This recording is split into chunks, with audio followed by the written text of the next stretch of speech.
Everybody, welcome back to We Play Games. I'm Walker, and here we are in Humankind about to kick off the Vanilla Improvement Project. So, for those of you who are not aware of this mod, because you missed Potato McGuski's video on it, the Vanilla Improvement Project is a mod that kind of like goes through and does kind of what I want to do with the game on the channel. I want to do my best to help Amplitude get whatever things need to be changed in this game for people to enjoy it more, because I'm now at like 300 hours, and I gotta say that every hour that I spend in this game it gets a little bit better. But there's still some big problems and some things that definitely need to be smoothed out, and Bruno here has been doing that kind of like pseudo-professionally for a multiple number of years. So, Bruno, why don't you introduce yourself, the mod, like any of the history, anything that you feel is just like important to share about your experiences with Humankind. Sure. First of all, hello, welcome everybody. Uh, I've been playing Humankind since the open devs. I'm a long-standing 4X player, starting with CV1, but everything. I mean, it's a niche. We all start this a long Yeah, time ago. We're all old men, so. yeah. And to be honest, I don't think any of the Amplitude games had clicked with me before. I had played Endless Space and Endless Legend, but none of those games really brought me in. And Humankind, I started playing the Lucy Open Dev back in the before release. It was the first game that really, first Amplitude game that really Let me see if I can bump stick him. with me. Delving a lot of time and a lot of hours, and Humankind, it is a flawed game now, and it was much. It had a lot of flaws in the early game, the release state. So as soon as Amplitude put out the modding tools, we started little tweaks here and there, and with every tweak, I felt the need to go more tweaks and more tweaks and more tweaks, Yeah, you've made so and many individual mods. Like, that's sort of the building block of this whole thing, isn't it? yeah, to be honest, the first idea was to have not to have a big mod encompassing everything, but rather have a modular approach with lots of small mods. But the problem is that the way modding works in Humankind, at least official modding, just to be clear, I'm no coder. I have experience in game design, but I have no experience in programming. So Yeah, you just use the uh, official mod tools, right? yeah, I just use official mod tools, and I've seen that the way the mod tools work, was going to be a hell bunch of compatibility problems, and Yeah, you'd have to update like every single one of them every time a patch yeah, pops. Yeah. it would be terrible. So I just end up, you know what? Let me join everything you want and go from there. I cannot talk very.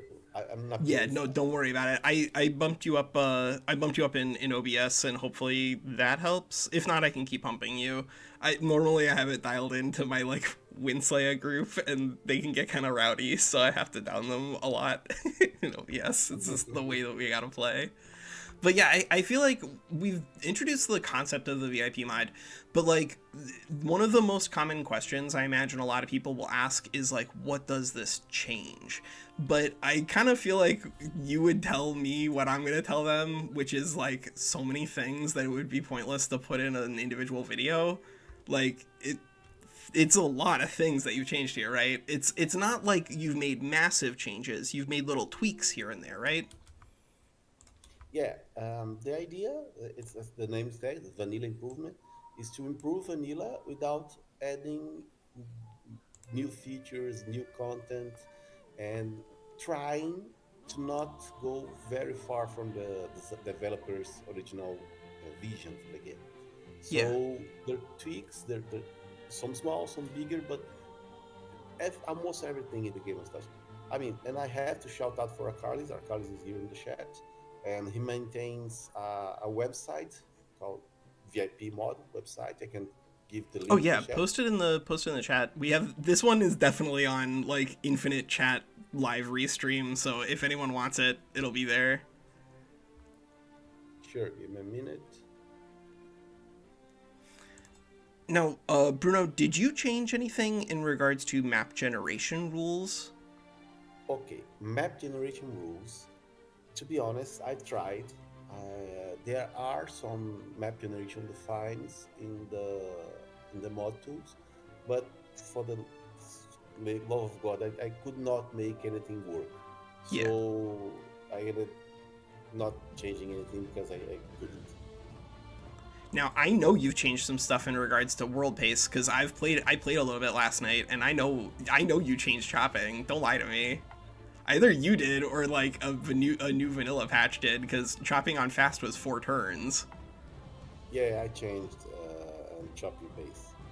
Okay, that's something that I think it's better to have a conversation about in game because I want to know like your thoughts and feelings behind it and like how you were evaluating how many turns that you wanted to build in there because that feels like a really important design decision for me. Like that's kind of a wonky design decision, but it's one of those things that I think helps direct and communicate information to the player. And so I want to know your thoughts and feelings on that whenever we get to it. And we'll run. You didn't change the difficulty settings here, right? No, there is no change because all the difficulty settings do two things in the game. They change the AI logic and they change the AI bonuses. Yeah. But the changing logic only happens when you go from, if I'm not mistaken, from metropolis to nation. It's from the third to the fourth. There's Mm-hmm. a big jump, big spike in difficulty because the AI logic gets much better, and a lot of players, a lot of starting players, newbie, start nation, have a very easy time, and then jump up to the next difficulty and get their asses ended.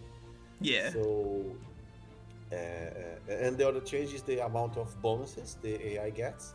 The only changes between Metropolis and Humankind are the amount of bonuses. The same AI logic is used, Yeah. and I didn't touch anything, not the logic, nor the bonuses, But I but think what we'll with see, at least I'll tell you, Bruno, that the like I it was like an hour and a half or 2 hours that I played last night. Even though you didn't change, it sounds like the bonuses here because you must have changed some of the costs in regards to like science, didn't you? Or something, because I'll tell you that it looked like the AI, at least on fast, was making quicker progress through the eras.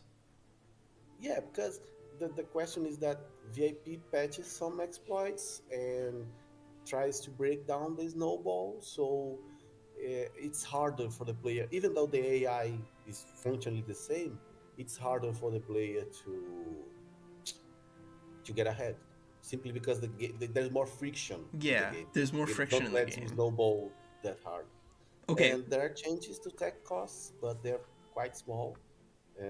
Basically, in VIP, the base costs of technologies are higher than in vanilla, but the scaling costs are lower. Because in Humankind, I don't know if you know it, each tech you research makes every other tech more costlier. yeah, yeah.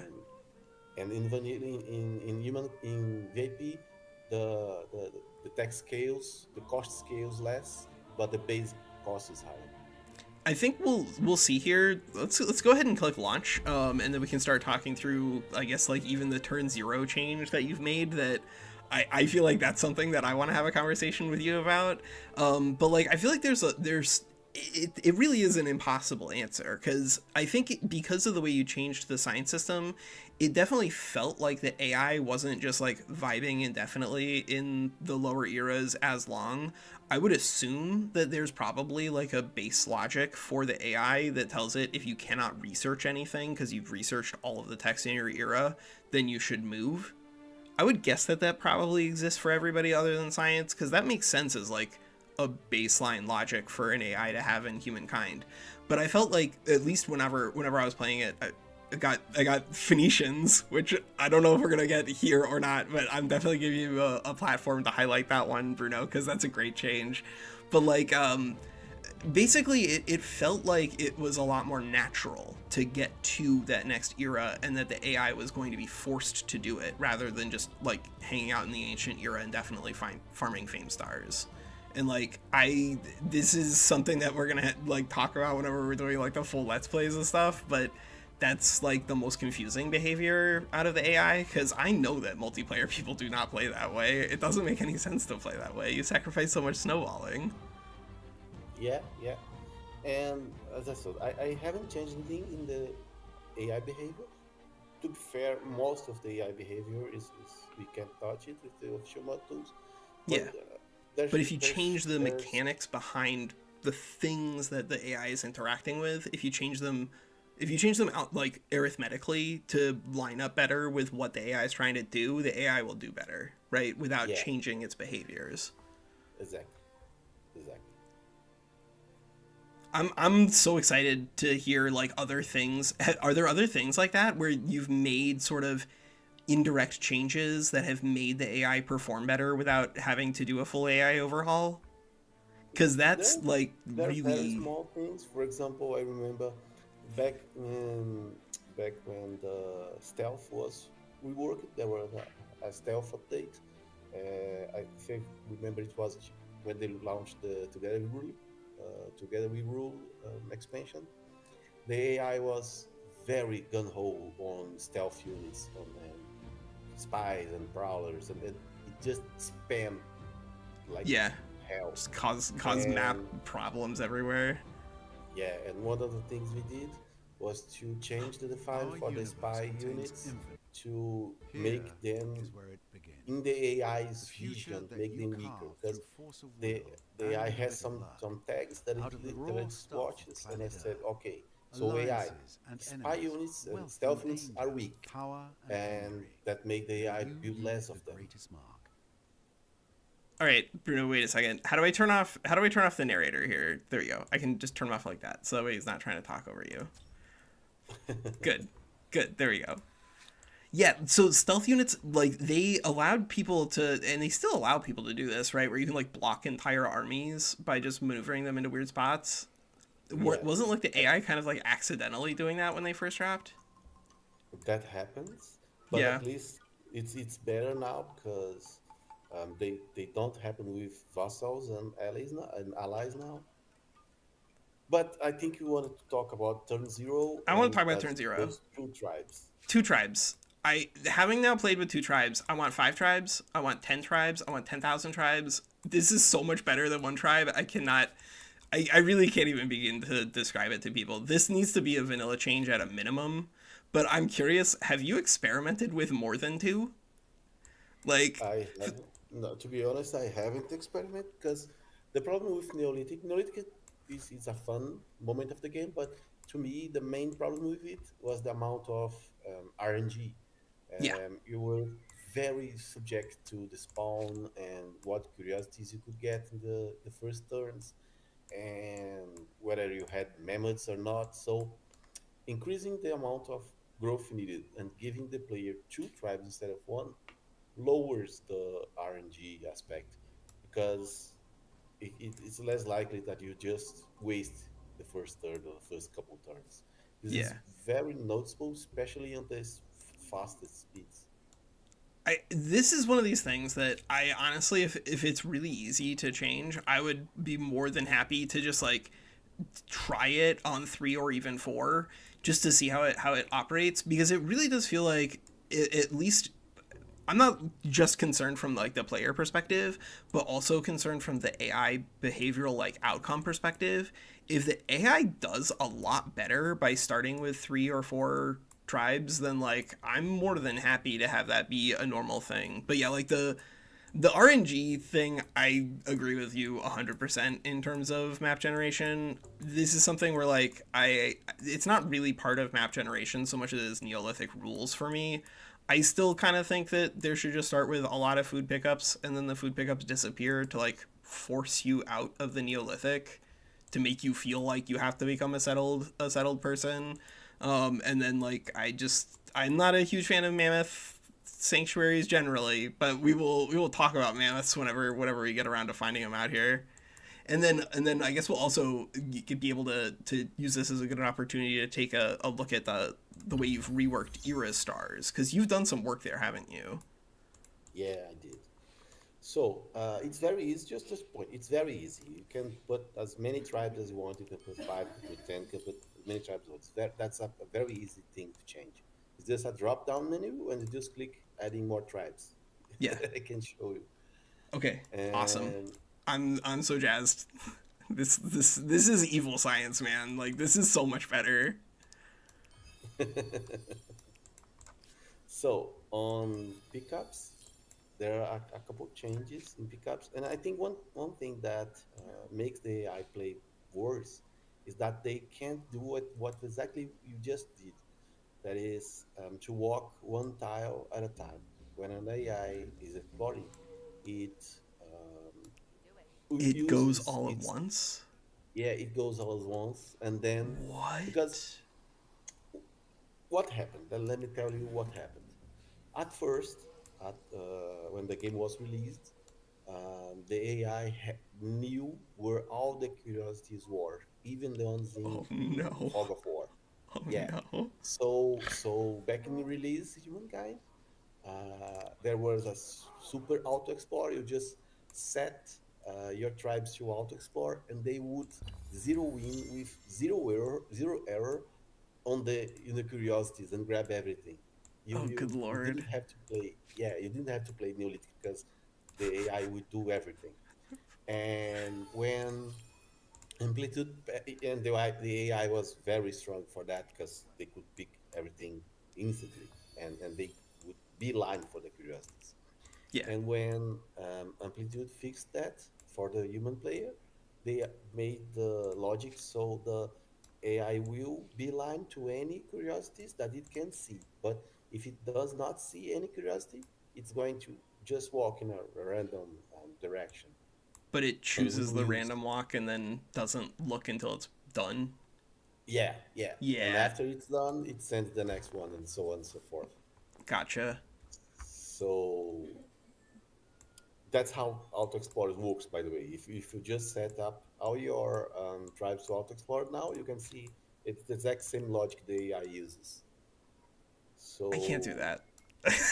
I can instant resolve anything, but you want me to automate a scout in this economy, Bruno? You're crazy.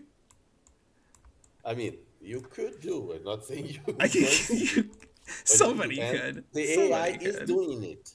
It is doing it. That seems like if it's not way too much effort to be able to allow the AI to move one tile at a time, then it does seem like it's probably useful because it definitely results in like so like here I'm gonna be doing only instant resolve on this channel. If you really want to be doing lots of manual fights, then there are other content creators who are going to make videos for you. I'm gonna do instant resolve because it's harder. You can do instant resolve at home because you just like want to see your loved ones. I'm gonna do it because it gets us closer to playing against an AI, like multiplayer. Because like in multiplayer, I really hope that people get to instant resolve only. But I do have to ask you, there are some weird bugs in instant resolve, like this one right here that makes like really no sense. How is it that we're getting absolutely obliterated here? Because this is something that I've heard that there are just like strange artifacts in the instant resolve if I'm going to start interacting with it a lot. Do you know the way that instant resolve calcs, Bruno? To be honest, I don't know. I know that um, the AI does not calculate everything in instant resolve. It uses the number of units, it uses the combat strength, and every unit can have special auto resolve only bonuses and maluses Yeah, that it uses in the calculation. But other than that, I don't know how the formula works. For example, cavalry are terrible at attacking cities because cavalry can't scale walls. yeah, But cavalry also has auto resolve bonuses. So if you attack a city and auto resolve, many times your cavalry can obliterate a city's defense, yeah. I've even noticed though in that even MNO in you couldn't instant. do that. There's some like very weird things there. Like it's not it's that like the deltas are like completely different here, right? Like this is a two down into a cave here. This should be really easy to manual battle and lose nothing. I don't think Yeah. this is like a realistic expression of actual values against each other, but like if you're not taking actual damage in the combat against the mammoth, especially if you're able to get it to the point where you're like 1v1ing a mammoth, that's less of a problem here in VIP than it is in vanilla. But like the bonuses that you get from mammoth fighting are ridiculous in vanilla. So if you can fight it like that, then it's just like out of control. We're gonna click retreat here. I'm not willing to instant off to, and I'm not willing to manual. Like we're gonna burn a lot of tempo by running away here. But this is something where I want to actually ask you, Bruno, are the retreat rules modifiable in Humankind? It's not with Not with the not normal mod not that I tools. know. I mean, I'm not the most knowledgeable Yeah. modder. There are other, like for example Shaky, who knows the games inside out, and many times when I had problems and doubts, Shaky would save me and say, "Oh, change this and you get what you want." But I haven't found any way to change the retreat logic. Send me some, well, not even just like the retreat logic, but like the retreat rules here. Like there are other Amplitude games where you can start an attack, you can observe what would happen if you clicked auto resolve, and then just like choose not to attack if you don't like what auto resolve is telling you. And then that I think just plays generically better like across the board for basically everybody. And so I'm just like curious if there's a way to change that specific rule, but I don't know if that I makes don't it know. like unbalanced, because it does seem like there's an attacker advantage in Humankind, right? Like in combat Yes. rather. Yeah, I agree. I agree. There's if you can alpha striking is very powerful in Yeah. humankind. It used to be worse. It's actually better now because the deployment zones now the entire field is your deployment zone. And back then in release versions, you only had very small deployment zones, and both deployment zones were very close to one another. And the alpha striking was terrible. Well, so in Arcalis, in some of Amplitude's games, you can start like you can check to see what the attack would do, and then like just choose not to attack, and you don't actually take damage under those circumstances. You only take damage when you retreat, like from when you're running away from being attacked. I think that it's tricky because like in here in Humankind, because you can just do so much damage on the first turn of attacks, it's it's difficult to just say you can just make it easy and free to attack people and then run away. But there's some pretty serious downsides to the way that the retreat function works now. We're just in especially interacting with the autos. It's just I think that's probably something where I need to talk to a modder who knows a little more on that side of things, just so that I know where the bugs are. Because like I've heard that the pole arms, like for instance, do not get any bonus in auto resolves against anybody. Like have you heard about that? Yeah, yeah. The auto resolve, to my experience, auto resolve completely ignores all unit Unit classes, all types. unit specialties, all unit types. It ignores everything. It only looks to the combat strength of the units, the number of the units, maybe maybe the terrain. I've seen different auto resolve results, It whatever my units were on feels a river or not. right. It And feels like there's a difference when you're on a river or on a cliff, but I is that just the human observation of something mechanical? I don't yeah, I know. don't know. I don't know. And the auto resolve bonus again.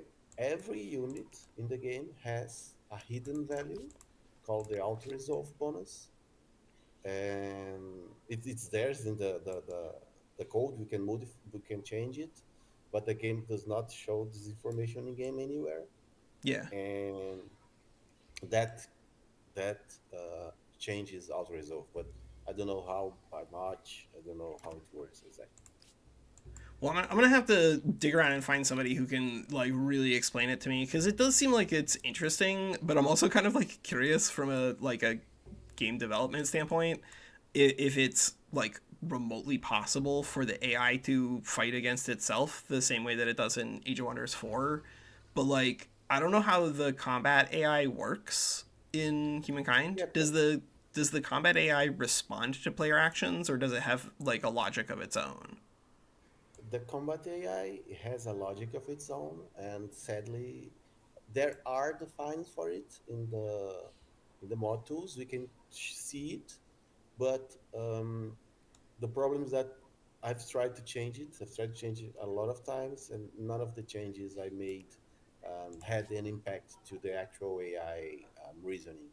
And basically, the most basic heuristics the battle AI uses is that it tries to deal as much damage as possible with every action. Yeah. So that's terrible because that means that there are some situations where it's more advantageous to be defending, to be attacking, and the AI won't exploit. That means that they will put archers in harm's way because they're trying to maximize archers damage. And if you're in the back line, you probably will have penalties for no line of sight. Yep. So I've tried to modify that, and I haven't had any success. So I guess that's sort of like a kicking off point for me, at least in regards to Humankind, is just like, are the systems of Humankind too complicated for the AI, or is the AI just not strong enough? Because the systems in Humankind, I really can't tell, because like I think the systems are pretty straightforward in terms of what they're communicating, but like you'll still encounter a lot of people who do try to like maximize fame on in the ancient era, and like I don't know if that's an issue of the AI or of like the larger development. I'm gonna chuck a scout here, and then we're gonna immediately see why that's not good value in VIP, because the rewards on this name they're gonna be a lot lower than they are in vanilla, and then that'll also be an opportunity for Bruno to talk about that. All right, so let's see here. We got 11 food and 11 influence instead of 20 and 20. So we actually only got a little over a pop there. So the point is that hunting in general it can be very snowballing. Again, Yeah. VIP tries to reduce RNG and reduce snowball. So in VIP, the more tribes you have, the less food and influence you gain from hunting. So Is that only it's not that tribes on the important. map?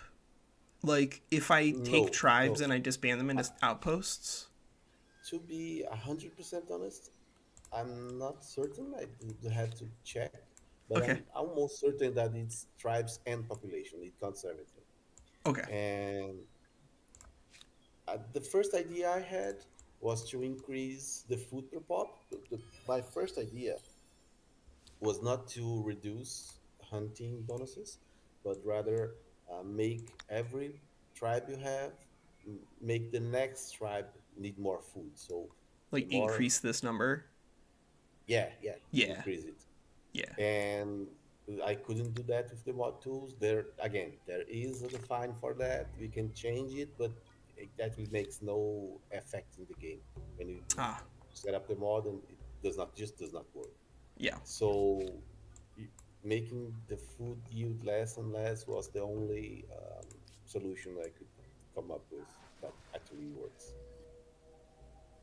Now you also adjusted some other costs there. Like we saw here, the costs on this outpost. This was 31 for the second outpost out here. You said you rebalanced that to be in line with ancient era. Is that right? Okay, so Yeah, Arcalis says that Spoils of War formula uses sum of units and pop, so you can't get around it by just disbanding units. I mean, Arcalis knows this mod better than I do. Cool, cool.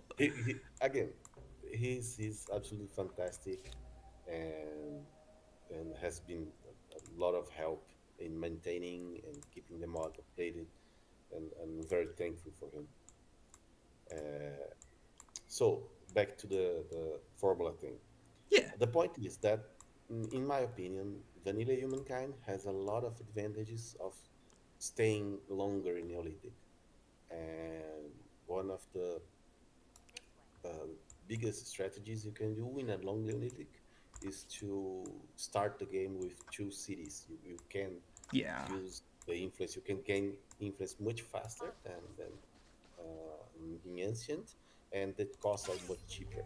So I've adjusted those costs so you can't get influence as fast, and in general, and, and VIP is it gives you more influence in ancient than vanilla, and less influence in Neolithic than vanilla. So there's more incentive to move on and not just spawn the game with Yeah. I like do you feel thousands. like you want generally to find the third star here? Like I have played out games where I've skipped the hunter star because we just like haven't found the third animal, but like I've kind of felt like I really missed it in vanilla. Are you finding yourself as a developer like getting the hunter star on VIP or like all three of them on VIP? In my opinion, I think the growth and the size star are non-negotiable. I don't move out of Neolithic without Yeah. the first two stars. But the Hunter stars is much more about opportunity, and if I can Yeah. do it in a If it reasonable takes you amount of time. 5 turns, that's a lot of Yeah, influence or you're not doing yeah, anything. All right, exactly. Bruno, I've got some evil science for us here. We're gonna instant resolve a mammoth with one scout on a cliff. So there's got to be like a weird Pokemon RNG damage range calc going on too, right? Like almost certainly, because we saw two tribes that were going to get wiped out with a height advantage, and now we have one who's instanting and winning this. So Yeah, I want to know what Amplitude is doing here. I that might not be that's a hyperfixation for Walker to bother Dark Arrow about later, but I want to know more here because this is insanity. I have no idea. To be very honest, I have no idea. I don't know what they're doing, That but I there's a I want to chance. know I mean, more. there's a chance that the tribes that did not participate in the battle, the tribes that was next to the battle but not in it, Yeah, have maybe they add contributed to combat the. strength. Yeah, maybe Yeah. they added combat strength nonetheless, even though they couldn't participate. I have no idea how the calculation I, works. we have to get like a video that gets 10,000 views on Humankind just so I can interview Amplitude and ask them about instant resolve. That's what we have to do here. That's the goal. I I mean, guess. I'm no programmer, but if you do know any, we could just open the game scripts and try to learn something from it. I mean, maybe I can get Baddock interested in it, but he mostly does like the same form of modding that you do, where he does like modding through tools rather than modding through code. No, I'm not telling you about making a mod. I'm telling you about open the script, the code, and reading it, and try to find the formula. It must be there somewhere. I mean, I I'm don't sure it understand. is. Yeah, I yeah. don't understand because I can code, but someone that can code can find it, I think. Now, I guess we're on turn 6. I'm still not sold on flipping here. I'd rather get this mammoth off and then get the hunter star. But given that we're not like close to anybody, how often do you find yourself and like people in the multiplayer community, Bruno, are taking weapons off of hunter? Because I kind of feel like I only do that if I have like a bunch of mammoths I have to fight immediately.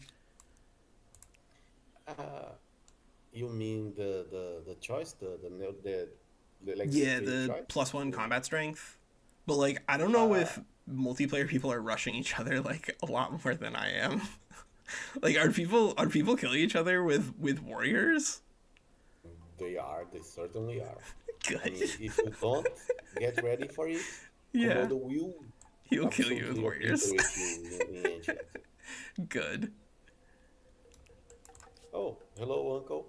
I don't know if Yo, you. yeah, reading code is sorcery. Uncle to Fire, yeah. If you know how to read humankind code and you want to work with people who are like just deliriously in love with this game but know it has serious problems, then hit me up on Discord because that's kind of where we are. That's at least where I am. Bruno's more delirious because he just had like a late night, but I love this game. I think it has a lot of promise, and I really think that with the problems with Civilization 7, I firmly believe that this game can get like well back over 1,000 like consistently active players.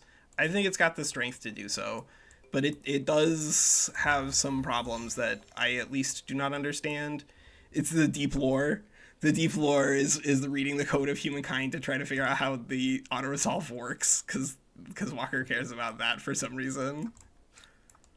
By the way, Walker, I don't know if Come to Fire rings any bell, but he's the modder behind the Culture Super Pack mod.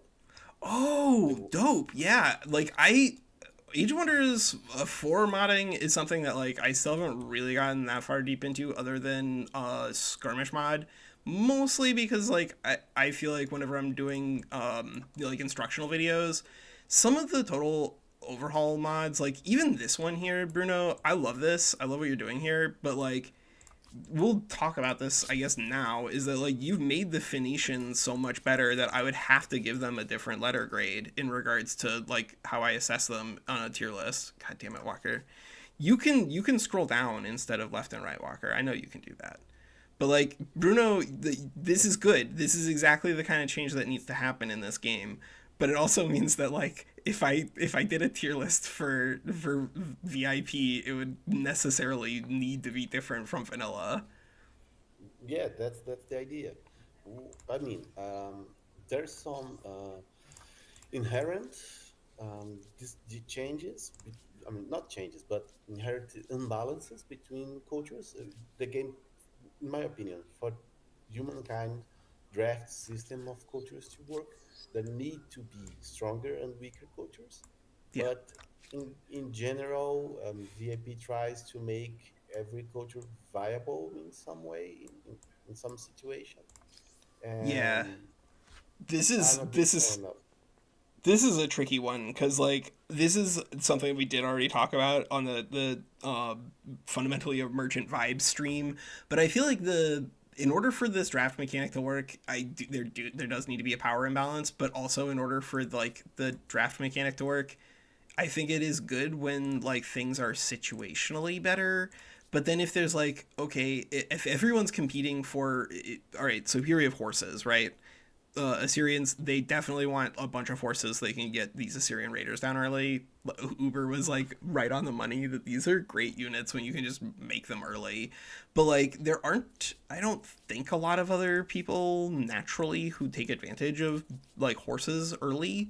So like the situation where you use Assyrians, you're not really in competition with a lot of other players. It's whoever has a bunch of horses and can't get something that's like generally generically better or whatever, then you just get crowded out.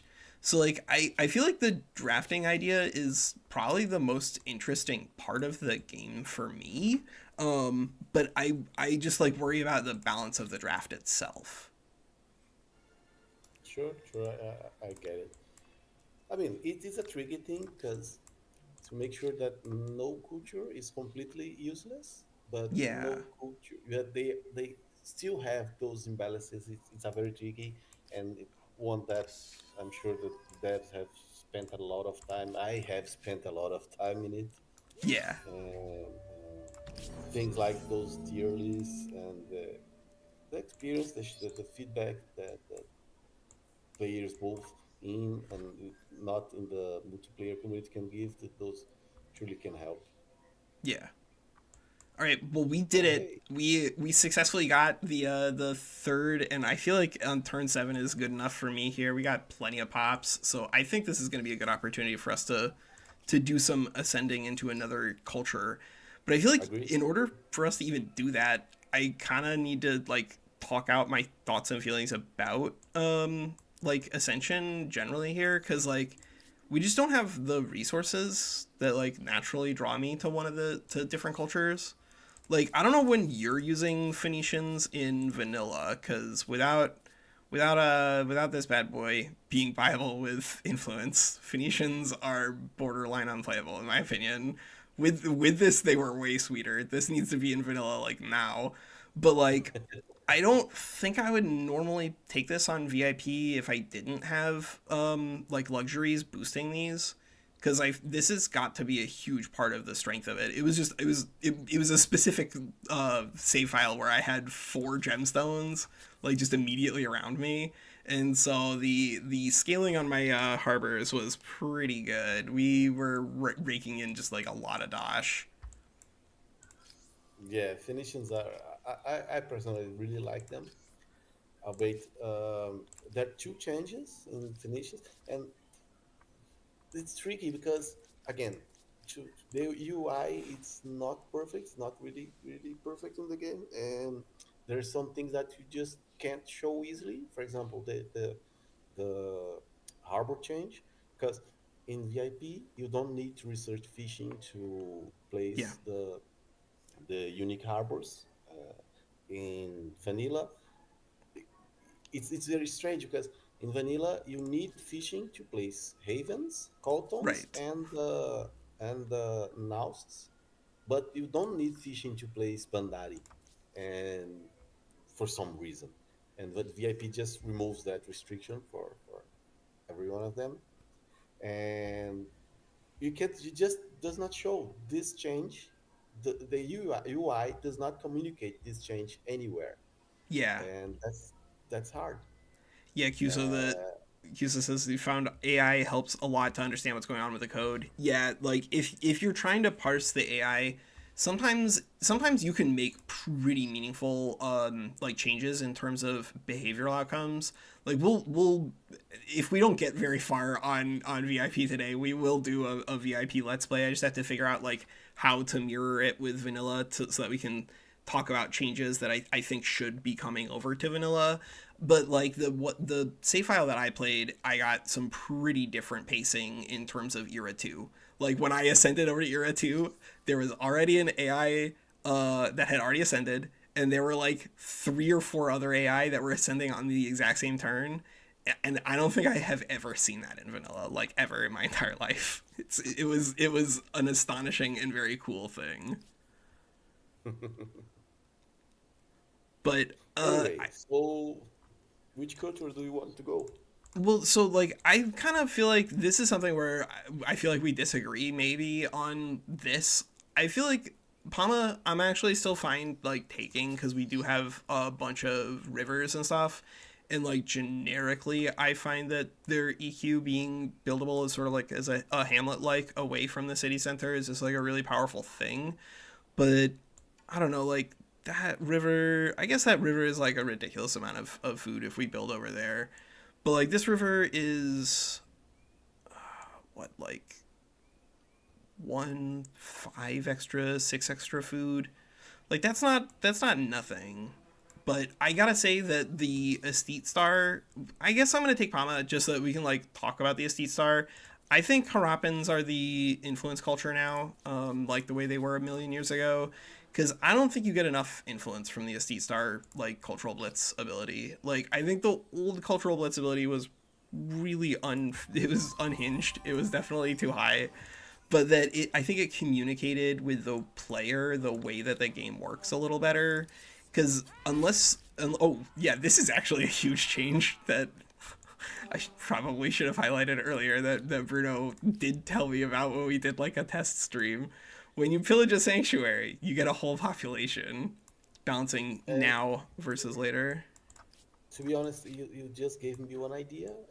I hadn't thought about of that until now, but if I'll try. I can't promise it, but I'll try to look at it. I think that ransacking sanctuaries in the Neolithic era should advance the Hunter Star. Oh yeah, yeah, that would be a good idea. Like broadly speaking, maybe if you're gonna, especially if you're gonna increase the total on the Hunter Star, because you have changed some of the numbers um, in Ancient, right? Yes, actually, there's changes in all eras, even in Neolithic, because Five in five vanilla, the growth and the Hunter Star require the same amount of actions of things, and Yeah. in VIP, the growth star is harder, and because there's no realistic scenario where you get the Hunter Stars and not get the growth ones. Yes, that would be really unless you were just like losing units into mammoths over and over and again. I don't know how you're doing that. Yeah, Pretty yeah, impossible. Pretty that's not impossible. realistic anyway. All right, yeah, let's So get some movement here. we can change that. And again, I'll look into it. It's not a promise. I don't know if I can do it, Ah, but the I think that challenges of a young ransacking civilization. sanctuaries should advance the Hunter Star. All right, Bruno, let's immediately dive in here. I know you must have changed some of this stuff, right? Like these diplomat stars. You Actually, must have changed this, right? no. I No? the only star that I have changed nothing is the diplomatic star. Fascinating. Why is that? Because in my opinion, the diplomatic star is the one that works the best in vanilla, because there's it's we would take a lot of time to explain about base stars and everything, but Yeah. in vanilla, just the trying to make a TLDR in vanilla, there are caps to the bronze star value, the bronze star goal in each era, and that can make you start a new era immediately gaining a new star. So Yeah. if you, for example, build too many districts, you can start an era with the bronze builder star from things you did in the last era. And the Yeah. diplomatic does not work like that. The diplomatics only counts the things you did in this era. So I felt it needed no change. I feel like the values on the Diplo stars are just kind of high, but I'll also tell you, like, cards on the table, I think I've played Sumerians literally once. And so, like, I don't normally have, like, the tools to just use regular units to pick up Diplo points. And then I only get Diplo points whenever I build diplomats and then actually put them on Auto Explorer. So, like, You you this don't this need might that be because a bucket that I'm whenever undervaluing. whenever you renounce grievances, you also get diplo points. So you actually don't need to build diplomats to get those leverage. You give up your war support, Bruno. you you monster. But do you want to go to war? Or do you want diplomat star? But I always want to go to war, Bruno. There's a Bro, star that right here. It tells that me sounds to like a go there. you problem. It does sound like a me problem, but like the overrun thing is really crazy because they implemented that for diplomat. So I think that that is something that like I'm gonna feel kind of compelled to attempt to show in the vanilla like playthrough to mirror, because like that also just does not, that doesn't make sense. That's crazy. Like you come in on the medieval era and you immediately have 3 out of 7 stars. Like the medieval era is going to be 2 turns. Yes. That's probably not working as intended. I mean, it makes no sense. It just throws the pace of the game out of whack. Kusa says you can always also take the leverage with diplomats and then renounce them for double diplo Yes, points. Yeah. Yep. yes. By the way, and also back on Star, there are two differences on Star goals that most changes in stars are just numerical values, like making the star a bit harder or a bit easier. But there are two changes on how the star works with the agrarian star and with the science star. Yeah. So in the science star, Oh. the the game requires you to Accumulate points uh, rather than no, tax. yeah, Yeah. and that serves two functions.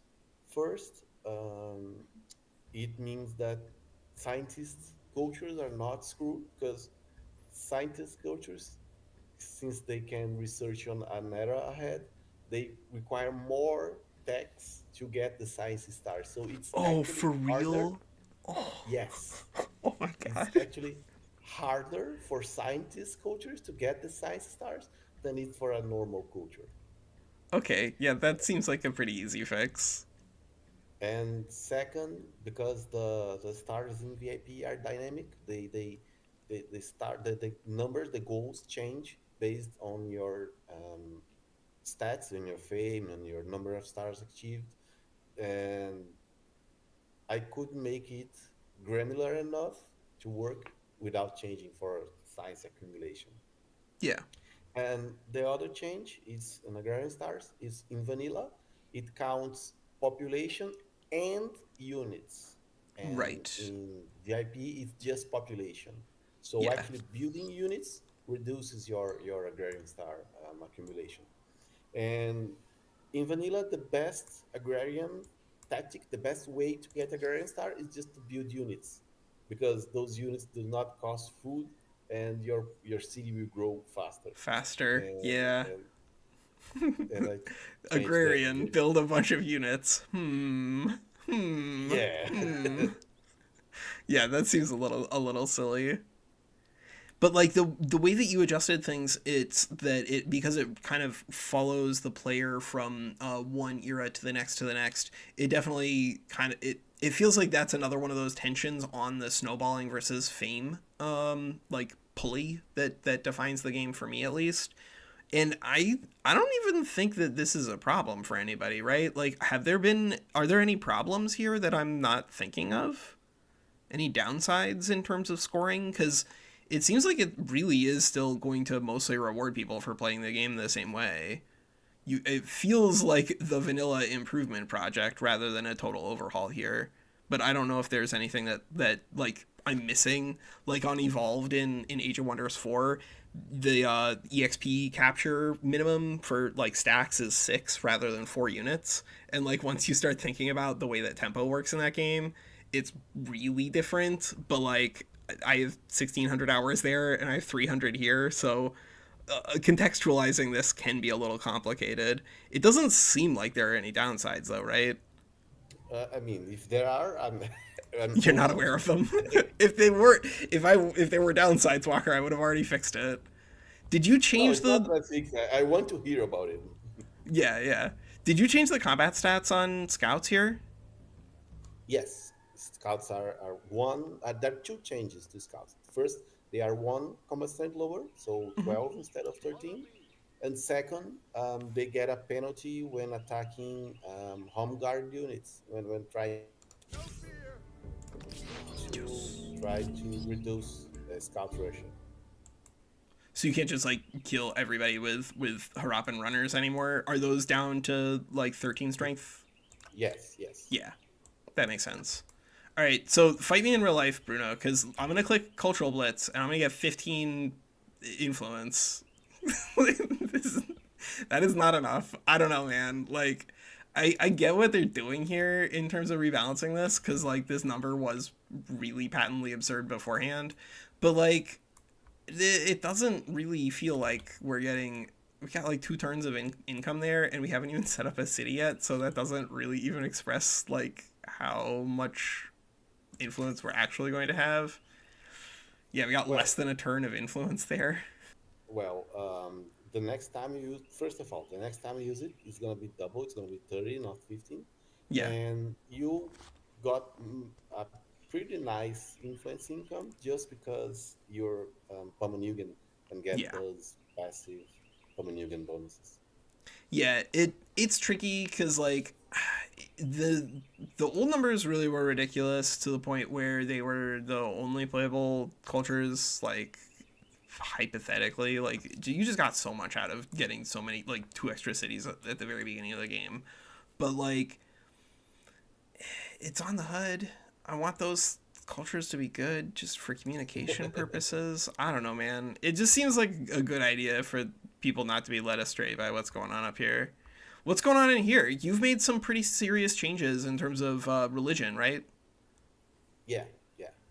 At baseline, I'm there's taking a this one. small buff to shamanism. Shamanism in vanilla, if I recall correctly, it's +2/+2, and I made it +2/+3 to make it focus more on administrative centers.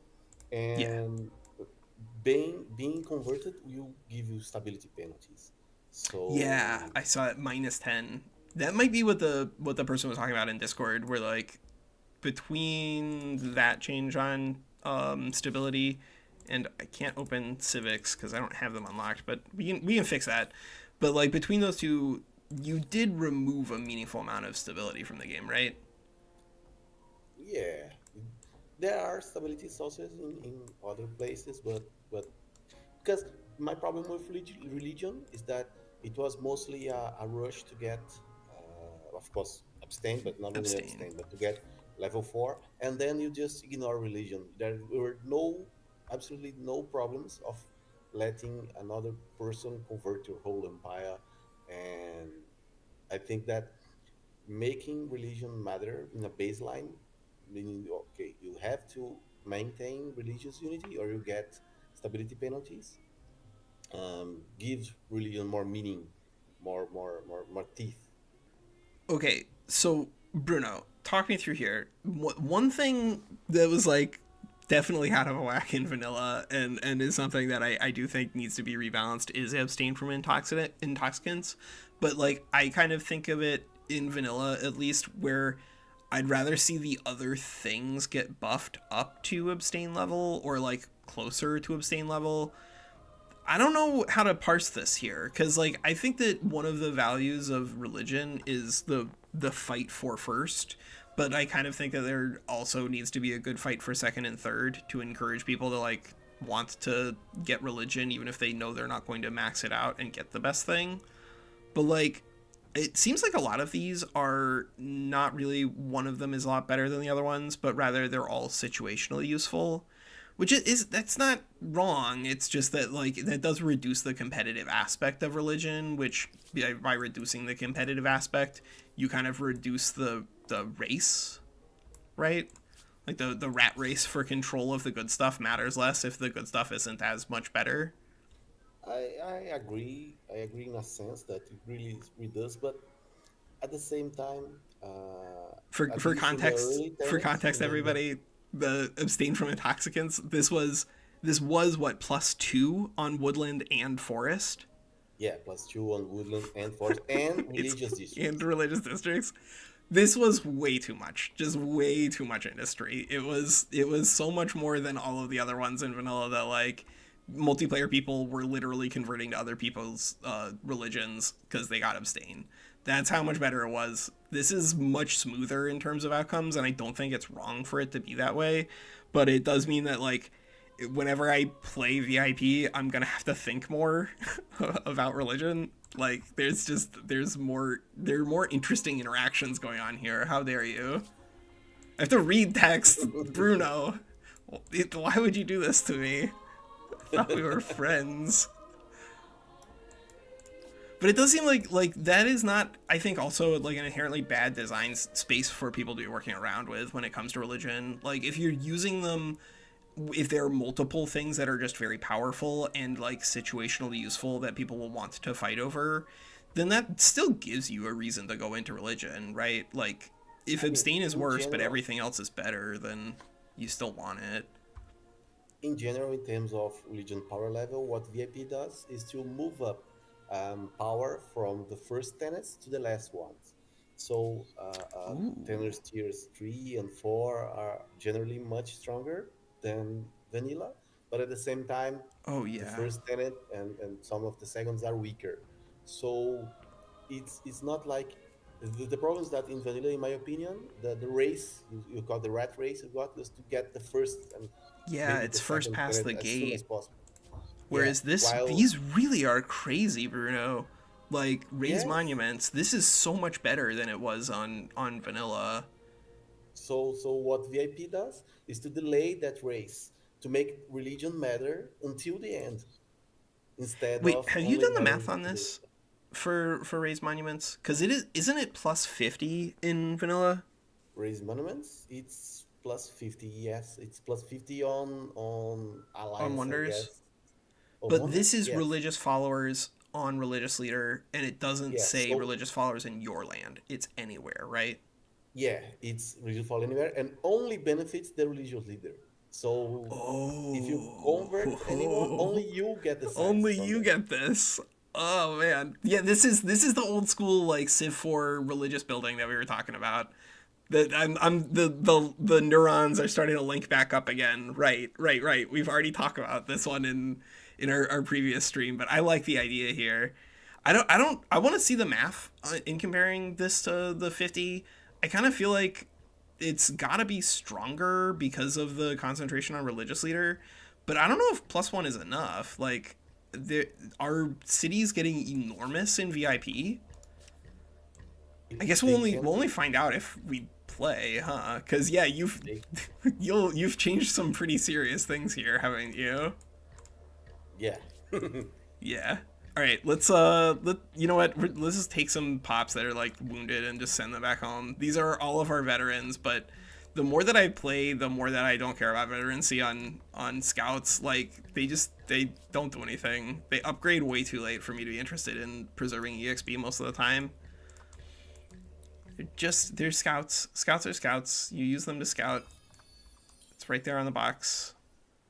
By the way, our colleagues here have a good point.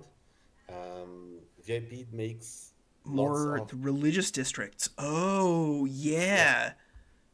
All right. For example, the OMAC head, it does not give you any faith, but it is a religious district, so Yeah, you that's can a. get one of them. Oh god damn it. We can't see the other cultures because we're already in the. Is there a way to go back and see the other cultures in here? Sadly, no. No. You have to open the encyclopedia that is out of date. Who do I talk to about updating the encyclopedia? Can I donate my time? I don't know, because the problem is that the encyclopedia is auto-generated. It does not, it's not manual. It goes, the encyclopedia code goes to the game code and bring back get the values there and update itself. But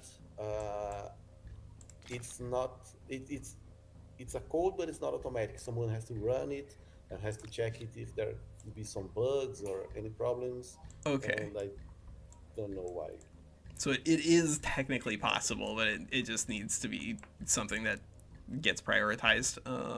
And Amplitude yeah. has other things that they're working on pretty actively right now. I, Yeah, I, yo, I look at heard I this. heard there's a new game in the making on I the heard there's a new Emulation. game. I heard there's a new game. I heard there's a second new game, but I don't know anything about that one. Yeah, they I'm gonna have haven't to. announced it in I'm detail. gonna keep my ear to the Although ground on that. they have a new game. I hope that like we do get. Oh god damn it! Stop killing my stupid unit. Auto resolve. Dude, stop doing this to me. I thought we were friends. I thought we were friends, Auto Resolve. I promised that I would use you, so you should be cool about this. I Have think you that's rebalanced any exactly of the luxuries? I think that's exactly the thing with the rivers. I said, we're standing on a river, we make your algorithms of worse. Yeah. So on luxuries, uh, I I had a huge rebalance of luxuries back then, back in the release version, and vanilla didn't use the same numbers, but they used the same idea, where uh, the first copy gives you most bonuses, and second or third copies give you less bonuses. So after they changed that, I kept all the vanilla values for luxuries, except for the wondrous effect. If I The recall wondrous correctly, effect. Okay. yeah, the wondrous effect is 5% per copy, if I recall correctly, and in VIP is just 5% flat, no matter how many copies you have. There are actually two changes to wondrous effect. That's one, and the second one is that in VIP, the manufacturers are empire unique and not world unique. That means that Oh, more than that's one empire huge. can build the manufacturing. So it is still very strong, and you should absolutely rush for it. But it's not a winner takes it all situation. Yeah, Other players that can. feels like I'd be really curious to see how that plays in multiplayer. I feel like this probably has to be a like I wouldn't say a win more, but it is like a secure your win if you're ahead on technology in single player at least, and you get to humanism, and you unlock luxury manufactories, and you just start getting them. It's gonna be pretty difficult for the AI to beat you at that point. Like it's not a military advantage the same way that getting gunpowder online early is, but this is such a huge economic advantage that I have to assume that in vanilla multiplayer that it does something, right? Oh, note to self: fix the luxury manufacturing tooltip. All right, good. But like the humanism tech, it's just really powerful, and rebalancing that to let other players play around with manufacturers does seem correct. Did I you mean, adjust the values I down, think that or it's very important. It's a key tech, but in specifically in multiplayer case, I think that most games are already decided by the time that rolls out. they're done? Yeah. So it's hard to not have at least one player with an unsurmountable lead by the time they Yeah, get to Manila. I believe it. The snowballing mechanics in this game are really, really, really powerful. That's sort of like the thing that like blew my mind was just discovering that people were not snowballing as much. Because like this is good, you do want to get these things, but as for the folks who have not like played around with humanism, but this is just like one of the many examples. There's tech that can give you fame, and that's really powerful. And then there are wonders that can give you fame, and Bruno has rebalanced wonders a little bit in terms of their behaviors and costs. Because you've rebalanced that to scale with cities, right? So there's like a constant tension between wide and tall, Exactly, exactly. The more cities you have, the more wonders will cost. and you also made it so There, there's that there are like more being more things about under, wide and tall. For example, let me show something. Let's hover over the influence tooltip, the yeah, influence income tooltip. So city you cap. get bonus influence for being under city cap. Yep, So it helps competitors with less cities to compete with those with more cities. Um, Another change that helps players with less cities, but you can have less cities and more territory, is the domestication new effect. So there is a new effect in domestication that increases your growth based on the number of territories in each city. So it tries to, the VIP has a lot of things that tries to change the meta from having just as many cities you have to try to make slightly larger players cities. with yeah, larger cities try to compete. Well, you In the know, end, you need territory. You can do without enough territory, but you can shows and work better whether they are in multiple small cities or in less larger ones. I feel like that also partially helps explain like what I was observing with the AI because the AI still like mostly likes to make fewer larger cities. And if the game's mechanics are balanced around fewer larger cities being more viable, then you don't have to change the AI behaviors at all in order to change outcomes, right? You're just changing the underlying laws, and and Yeah, I yeah, was seeing better outcomes for them. exactly. All right. Well, I'm gonna get another city early because I don't know how to not do that. But this is close to enticing me to stick around under city cap for a little while because I do love influence, but I love influence so I can get cities, and I don't. For now, I feel like that's probably correct. We'll see if I regret that in turn chat because it does very much feel like the game has like a lot of different rules that have changed, but not in any way where it kind of deletes the vanilla experience. Um, really feels like a lot of the stuff can and should make the jump though.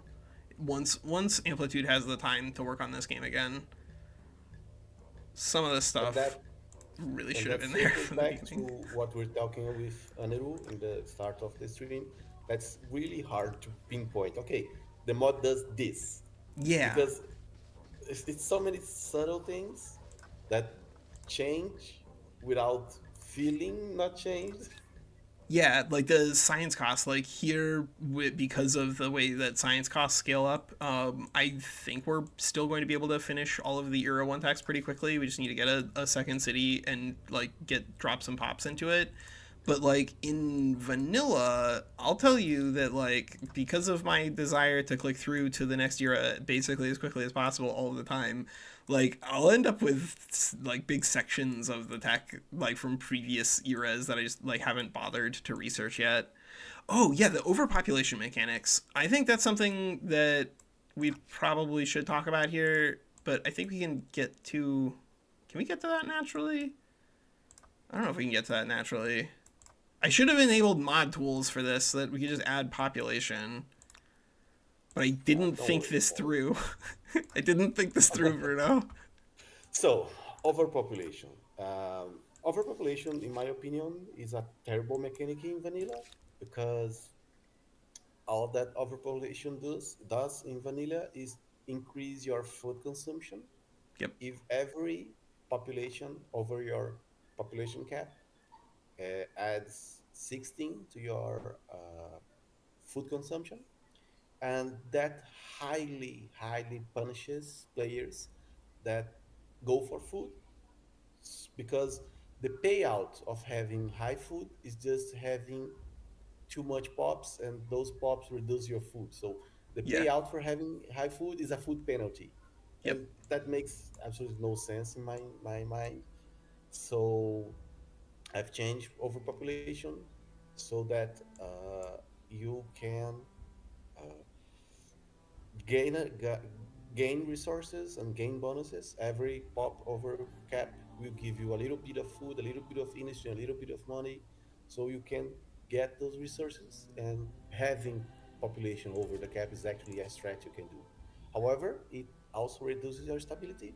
So there's a push and pull thing, Yeah. because you can't just rely on that. And it's interesting because in the if you have no bonuses, you can get a lot of bonuses to overpopulation pop. But if you have no bonuses, every pop over cap will reduce 10 stability. And if you build a district that costs you 10 stability, that stability will negate the penalty from the population. So effectively, if you're over cap, the districts cost no stability. Yeah. So that gives them ways to effectively pick up jobs pretty quickly. Yeah, By yeah, reducing that stability cost, you're just shifting it from one pool, the overpopulation pool, to the district itself. exactly.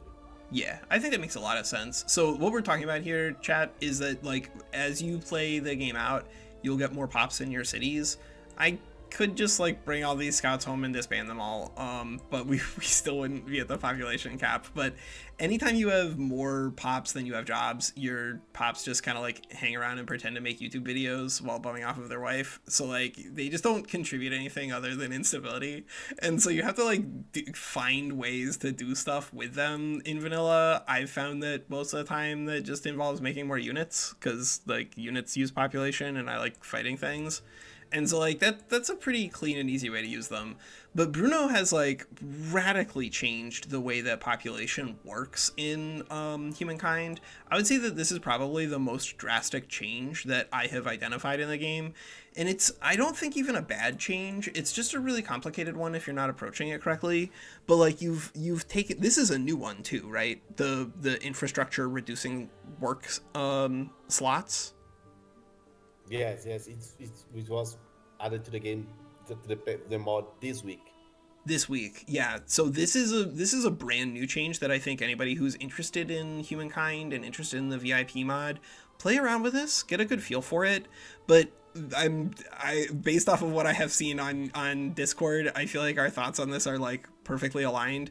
Technology largely is a deflationary force whenever it comes to labor. Like the reason that technology gets invested in by capital is so that they don't have to pay labor to like, grind wheat by hand. They've invented things that allow the labor to go do other things like fight people. And so like any technology that is developed in game isn't just giving you more widgets, it's also giving you more flexibility to remove people from that part of the production line and get more value. So I think that just like expresses the way that economies and technology work in like human history a lot better than the normal ad fixture of just extra bonuses here. But it's also so weird that I can imagine people being like freaked out by it at first, because when they see minus numbers, they can panic. But don't, if this is one of those like math problems. Sometimes it's worth it to do math in 4x. Sometimes it's not. Sometimes the math will mislead you if you like are not paying attention to all the different things coming together. But if you do a little bit of math with Bruno's infrastructure here, you realize that this is good. That you want things that let you get more value out of each pop, because what we were talking about with the overpopulation, with them just like eating food, if you're just running a whole bunch of population here, then you're doing like old school Master of Orion 2, where like all of your pops are locked in a feudal abyss where the only thing they can do is make food for your scientists so that you can like maybe not get invaded by aliens. But like you don't really want to do that in most 4Xs. Most of the time food is pretty bad in most 4Xs and you want to get people off of it. But making them really efficient really can change the math there. Like if the 10 food per farmer allows one farmer to operate at a big pop like excess basically in that city. Yeah, yeah. I mean, you told it better than I could do. This also, Bruno, for the record, I know we already talked about this, but like broadly speaking, I was agnostic on this starvation change when we were doing the like fundamentally emergent vibe stream, but I love it. This is probably not what you were supposed to do with it, and probably what I imagined a lot of multiplayer were thinking they were going to do with it, where they're just like Uh, running constant tiny levels of starvation. But I don't know, man. I love doing that. Constant tiny levels of starvation describes so much of human history. I don't even want to think about it.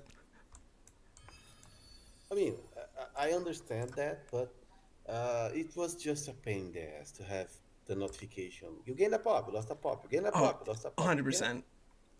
I mean, So I like it. I think it's fun. It's weird, but I do like it. please let me have my quality of life and not get nagged by the You don't want the narrator all the game time. just like freaking out all the time that people are constantly starving to death in your cities. That bothers No, you. thank you. That bothers me. Bruno. I mean, Bruno. if my city is actually starving and I'm losing pop, because that can happen. If your food deficit go negative enough, you can lose pops. Yeah. Okay, that's nice. That's fantastic. That's a crisis that the game should warn me about. Yeah. But please, only warn me if actually there is a crisis, Yeah. not when I've reached equilibrium. See, this is kind of like why I still like the Pamanuan is that they can just get a lot of food on very, very, very limited production in, and then they can, use their pops for other useful things instead of trying to keep other pops alive. I still don't hate food at the beginning of the game because of what it does in terms of your ability to make units. Kuso still gets starvation with VIP. So, wait, Kuso, do you get like full on starvation? Because we're getting really close to the cap here. I don't know exactly how much extra negative food you can have, and it does seem like it scales off of like the total population of it. So like if we had 8 population, then I don't know if minus 10 food would make us lose pops or not. But if we just banded another unit here, then we would definitely start starving. And that's still where, like, I guess we said we were going to talk about chopping whenever we started doing it. But here we are, Bruno. We're chopping wood. Let me get some coffee, and then let's have a conversation about your chopping math, because I'm curious what your thoughts are involved with this. Okay, chopping wood. To be very honest, the only change I made to chopping wood was to make it scale with game speed. Because on vanilla humankind, the time you require to chop wood does not change with game speed. Wait, no, And it does. It does.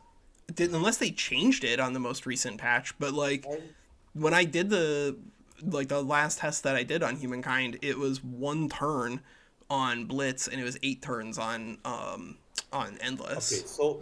so it's the inverse. It's one or the other, or either it wasn't scaling and I made it scale, or it was scaling and I made it not scale. It's one or another. I have to check. It was a very long time ago. I mean, I've Yeah. been working on this mod for like 3 years now. I think Did that the you first version was in December 2021 or something. have you been So working on this mod longer than you've known your significant other? no, absolutely not. I've No. been married for No longer I've been scales with game married for speed. Yeah, Arcalis, I think that makes a lot of sense. Like that's I don't think I don't think it needs to scale with game speed in vanilla like at all. I kind of think that it should be balanced around 3 turns, but that's like back of the napkin math and not experienced math. The experienced players, is there like a mathematical reason that 4 is better than 3? Is it just like it snowballs you way too hard at 3? Because I No, feel to be like it honest, no, at 2 it's I haven't given unreasonable. it. To be honest, I haven't given it much thought, and it's something I'm open to toy and work with. I think we can work better on that formula. I haven't changed it, to be honest. So my logic behind 3, it is incomplete and so definitely can be flawed and is definitely also partially informed by vanilla. But in vanilla, like the tension is you preserve the forest for a little bit longer so that way you can use it for abstain, because that's really powerful. And so having chopping be inefficient in vanilla is pretty scary because it creates opportunities for like vast parts of the player base to correctly identify that they should not be chopping, and I don't think that's good in a 4x because that means that you're doing like a lot of down tempo stuff and just like waiting for things to happen. And modern 4x's, you can play the game, right? Like there are buttons for you to click in modern 4x's that do things other than end your turn. And I think when chopping and other active things are good, then like the player will have more fun. And just generically, the base math on 6 industry per worker, if you do 4 turns, that means you should need 24 production to line up. That's really back of the napkin though, because the upkeep here is a lot higher than the upkeep on these guys. But like because abstain exists in vanilla as being so unbelievably powerful, there I think you really need 3 turns in order for me to be excited to just like turbo deforest the way that humans did. Like I think that basically the mechanics of the game should line up well to give a good play experience while also simulating the human experience historically as much as possible. And I if we can agree. encourage people to just apocalypse the trees, then I'll be pretty happy about that. Like, it's not a good outcome, but it's certainly an accurate one. I agree. Anyway, I'm just opening the mod too so I can check the shopping. I think. Let me check it. Go on, go on. I'm gonna take a look at the mod tools. Sounds good. All right. Let's see here. I think let me go ahead and take. Do we have any horses nearby? There's a horse. I don't think we need domestication immediately, but we don't really have anything pressing, so I'm just going to take masonry. Get a little bit of scaling going. And probably start grabbing this territory over here. Although I guess we should probably get some influence, and then we can start talking about civics, because I think that's another thing where there's been a meaningful number of changes in VIP. Probably for the better. Yeah, that looks okay. In this turn. Get out of here. So I'm back. Yeah, I was just checking the timed chop. I've seen it. It scales with combat strength. So Yeah. the stronger your army is, the faster it chops. Yep. So it's not fixed at 4 turns. It depends on the army you're using. Well, it's not that it's fixed at 4. It's just that when it starts at 4 versus starting at 3, then the math in terms of like population turn production efficiency, which is I guess a sentence that is probably gonna earn me at least 1 unsub. But like if you get 3 pops working together to cut a tree out on the board, then they get down to 1 turn, which means that you're still doing 3 turns to cut the thing, but you get it all at once, like sort of like turn after turn after turn. And so it creates a different tempo than having like 1 unit out here just chopping. But if you have to commit 4 units in order to get that chop done, then it's gone from being 1 population working for 4 turns to being 4 population working for 1 turn, which is radically different in terms of the input costs required. So like and then of course there's also like the interstitial steps of like going from 3 turns to 2 turns to 1 turn is a lot less costly than going from 4 to 3 to 2 to 1. So if you can only get 2 population on the board working together, then it can make more sense for them to work together to cut down a tree. If there's only 1 or 2 for them to work through, because you'll get the payout like stepwise faster. It's really complicated and like nerdy, and I'm like just kind of curious if anyone who has played like way too much multiplayer has like thought about this, because 4 isn't like offensively slow. It really was the biggest problem with chopping when it was not equalized, was that on blitz speed it was cheating and on endless speed it was pointless, and 4 really is a lot more reasonable. I mean, as I told you at the beginning, I haven't given that much thought to it, so I'm sure we can draw out some Excel spreadsheets and nerd it out an evening to I get mean, we better idea. can, but like part of the beauty of I think any sufficiently well developed 4X is that like you can do some Excel spreadsheeting, and I think it is useful to a limited extent. But like if you decontextualize everything that's happening in a game from the game, then you had better be like literally Dr. Manhattan level, because I would say that I don't think I've ever encountered a player who has not made mistakes trying to adapt things from the game itself, because you lose the context, and that's a pretty easy way for humans to trip themselves up. Yeah, does it make any sense, Lulu? I think that really is like the baseline for me. It's not about necessarily like Excel spreadsheeting, but like if you're doing min-maxing, I think the main value that I get out of it is that question itself, right? If chopping gave you 3 production and took 40 turns, then it would make absolutely no sense. If it gave you 150 production and took 1 turn, it would make absolutely no sense. If the math comes close to making sense, then I think it's probably good enough, because that's kind of like the way that most people are going to interact with video games these days, right? That Right people now, want to play for fun. situation we have, right now, the situation we have, you have 1 pop working for 4 turns to give you 20 industry.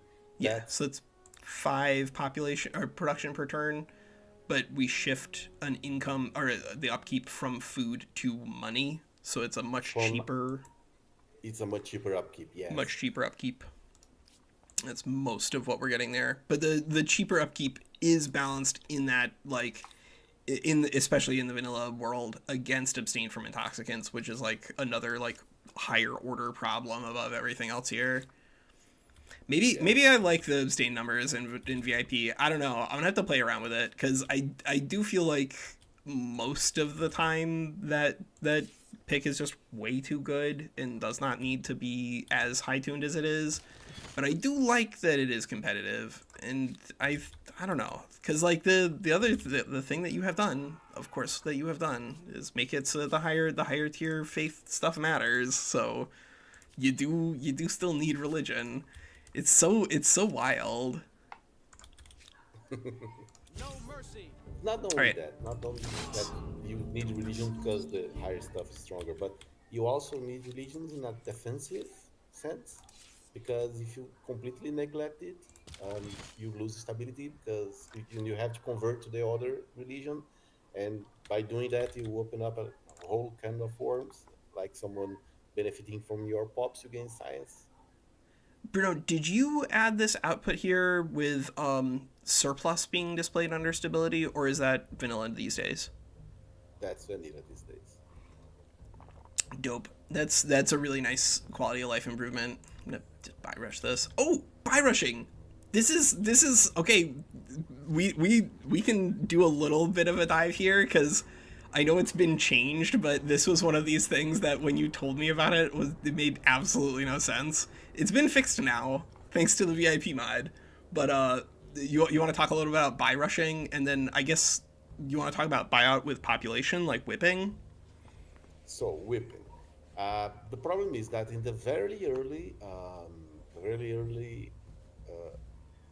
open devs, even before release, by rushing whipping was Somebody really. assassinated Bruno. Oh wait, there it is.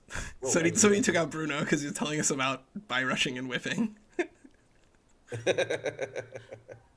no, I'm here. I'm here. So the problem is that back in the open devs, back in the betas, the meta was by rushing. By rushing was very high tuned. So by with the release version, Amplitude nerfed by rushing, and it's absolutely useless in vanilla.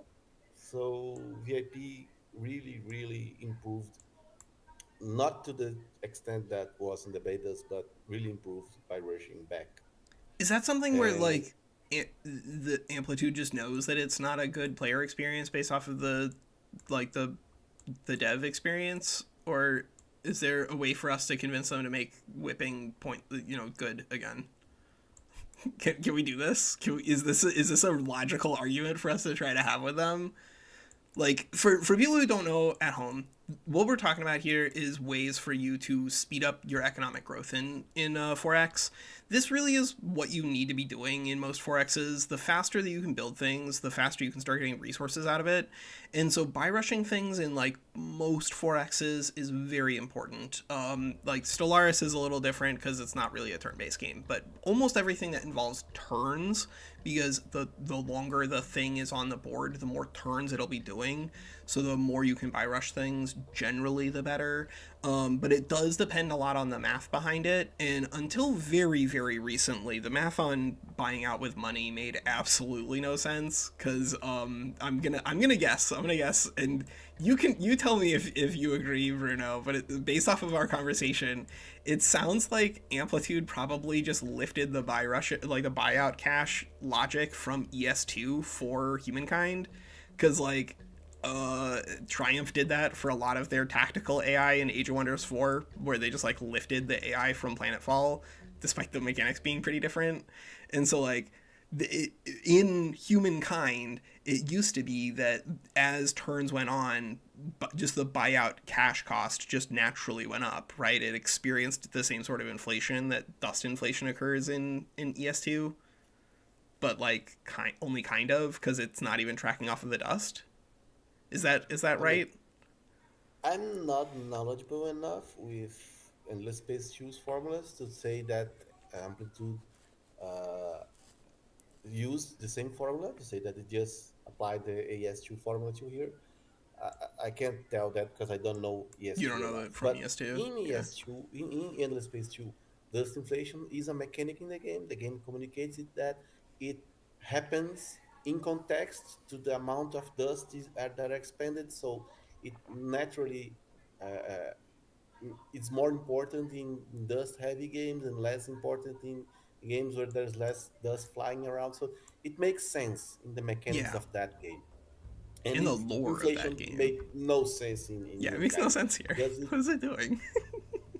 yeah, because it just looked to turn count and was completely looked. But thankfully, they fixed it and they changed the buyout formula in vanilla and removed inflation. So props to the devs and thank you Now, that they did that.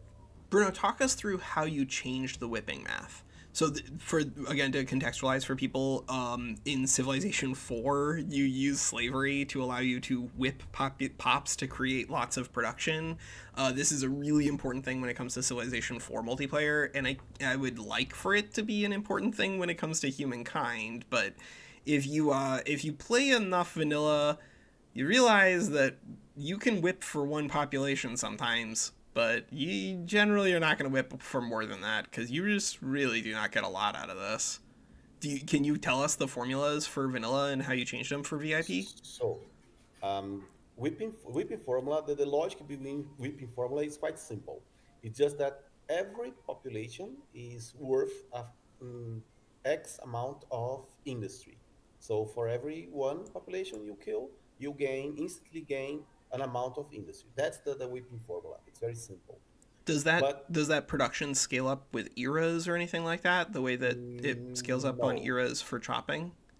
in No, it's vanilla, no, in vanilla, the formula is a base value, and sorry, I don't have the numbers in the head, but it's a base value plus multiplier times your worker output.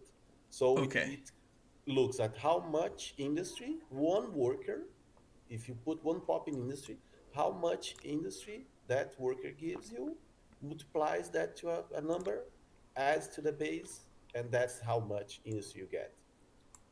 So And if you industry, have a lot of really efficient infrastructure that buffs this industry per worker, then you're getting more whipping power. in theory, yes, but in practice, that does not happen because industry costs scale much faster and much higher than worker production. Yeah. Late game, you're By the getting time, production from just like a billion makers quarters. I mean, let's see. Right now, you have six industry per worker, and regular infrastructure costs what? 100, 120 industry, something like that. Yeah.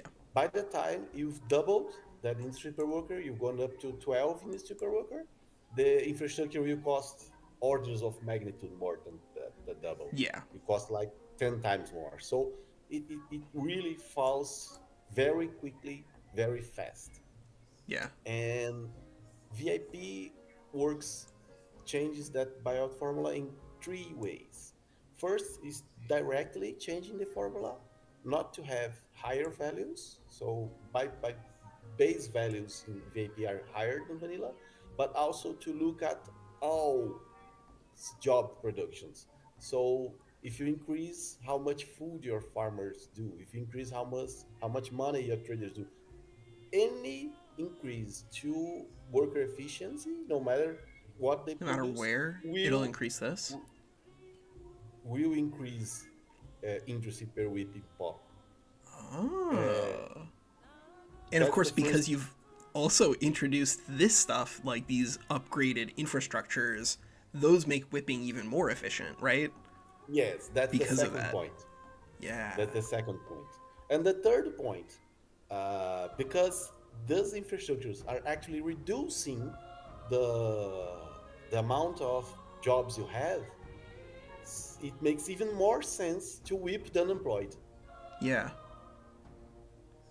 I that seems like something where I want to. That's another one of those like questions for Amplitude. I want to understand their logic and their thoughts behind it because this does kind of feel like it was over nerfed like 4 years ago and then just kind of let to float adrift at sea in a way that I don't think communicates well with either newer players or established ones. Because like new players are gonna accidentally click on buttons, or just like experimentally click on buttons, and like established players, people who play a lot of 4x's, are at least initially going to be drawn to these as like tools for tempo. But like the math behind it really is just kind of nonsense. Like I think I click this button like maybe once per game. Like it's occasionally worth it if you just like find a billion extra scouts in the Neolithic. But by and large, in vanilla at least, you really do just have way more important things to do with your pops than spend them like for 30 production or whatever. Yeah, like nerf it I to the agree. ground and figure it out later. Yeah, and later never came. I completely agree with you, Lulu. I think that's what's happened too. But that's Yeah. just a theory. Again, theory. I mean, just a theory. Yeah, Eileen introduced that to me, and now I say that to her occasionally, and she gets really mad because she thinks I'm making fun of him just because I say it with like the normal ridiculousness. So here in the civics, this is another thing that you took a serious pass on, because I noticed immediately that legitimacy has been split, right? In vanilla, we had the minus 40% create outpost cost pinned against the attach outpost and absorb city cost, and that's something where like the create outpost cost I look at least to use that early game and then to turn off and then switch over to attach outposts. But like maybe that's not what you're supposed to be doing. I don't know. I kind of like turning law like civics on and off to switch from one thing to the next, but I also just like influence, so that's kind of the way it is. Lulu Uh, says, "Do you think there's a reason to not invest pops to cut some time off rather than outright being none at all or finish everything?" Um, do you mean Lulu? Do you mean just like switching pops over to production temporarily? no, no, no, no, no. I think he or she means that you could whip partially. I mean, whip Oh. and not finish the building. And I think that would just be a throwing tempo out of the window. Yeah, if you whip and don't finish the building, then you're just like down on unless it's you're just whipping farmers that aren't doing anything other than producing food. The buying out mechanic, like it, being able to partially invest the money necessary to finish out the production, you could do that. Although I feel like the part of the issue, Lulu, is at least like most of the time you want to be aware of how you're balancing your surplus, like any overflow production that you have. And so if this is whipping for, 60, 70, 80 production rather than just like, 25 or whatever it is in vanilla, then at least in Civilization 4, you would get all of that extra production overflowing into your next build. I assume that that's the case here too, right? That any overflow production just gets bumped to the next. You know what? Let's find out. Yes, that's exactly what happened. We got surplus from doing a whip here, and we're going to be able to build a pottery workshop in one turn as a result. And all it cost us was a little bit of our humanity. That's a good deal, just a little bit. That's a good deal. I mean, like I got enough. I don't need all of it. Yeah, surplus value rewhip 4/5 for 100%, and the fifth pop just gets 10% of its value. Yeah, yeah, but the fifth pop, that's the thing is, Lulu, here the fifth pop doesn't get only 10% of its value. It still gives you the extra production, and then it becomes surplus that can then overflow into your next production queue, which is just always good. You could That's make it exactly so what's it's, happening. yeah, it's exactly If what you we did see the here. pottery workshop, it costs 25 industry, but it Yep. only produces 7. The other 18 are coming from surplus. That's how I like building things. That's how I like building things. That's why I want those buttons to be better in vanilla because I like clicking buttons to build stuff, not asking people to build things. Ask the mechanics to build things for you. I guess we'll get as far. Oh, no. We got distracted, Walker. Civics. I'll be right What there. what did you do here? What did you do here? You changed a lot. Yes, yeah, I mean, there are lots of changes. I think that civics are one part of VIP that are the most different from vanilla. And there are basically two types of changes here. There are changes that keep the vanilla mechanics, but try to how can I say, to make every decision more level with one another. So there are reasons to pick one or pick another depending on whatever you want.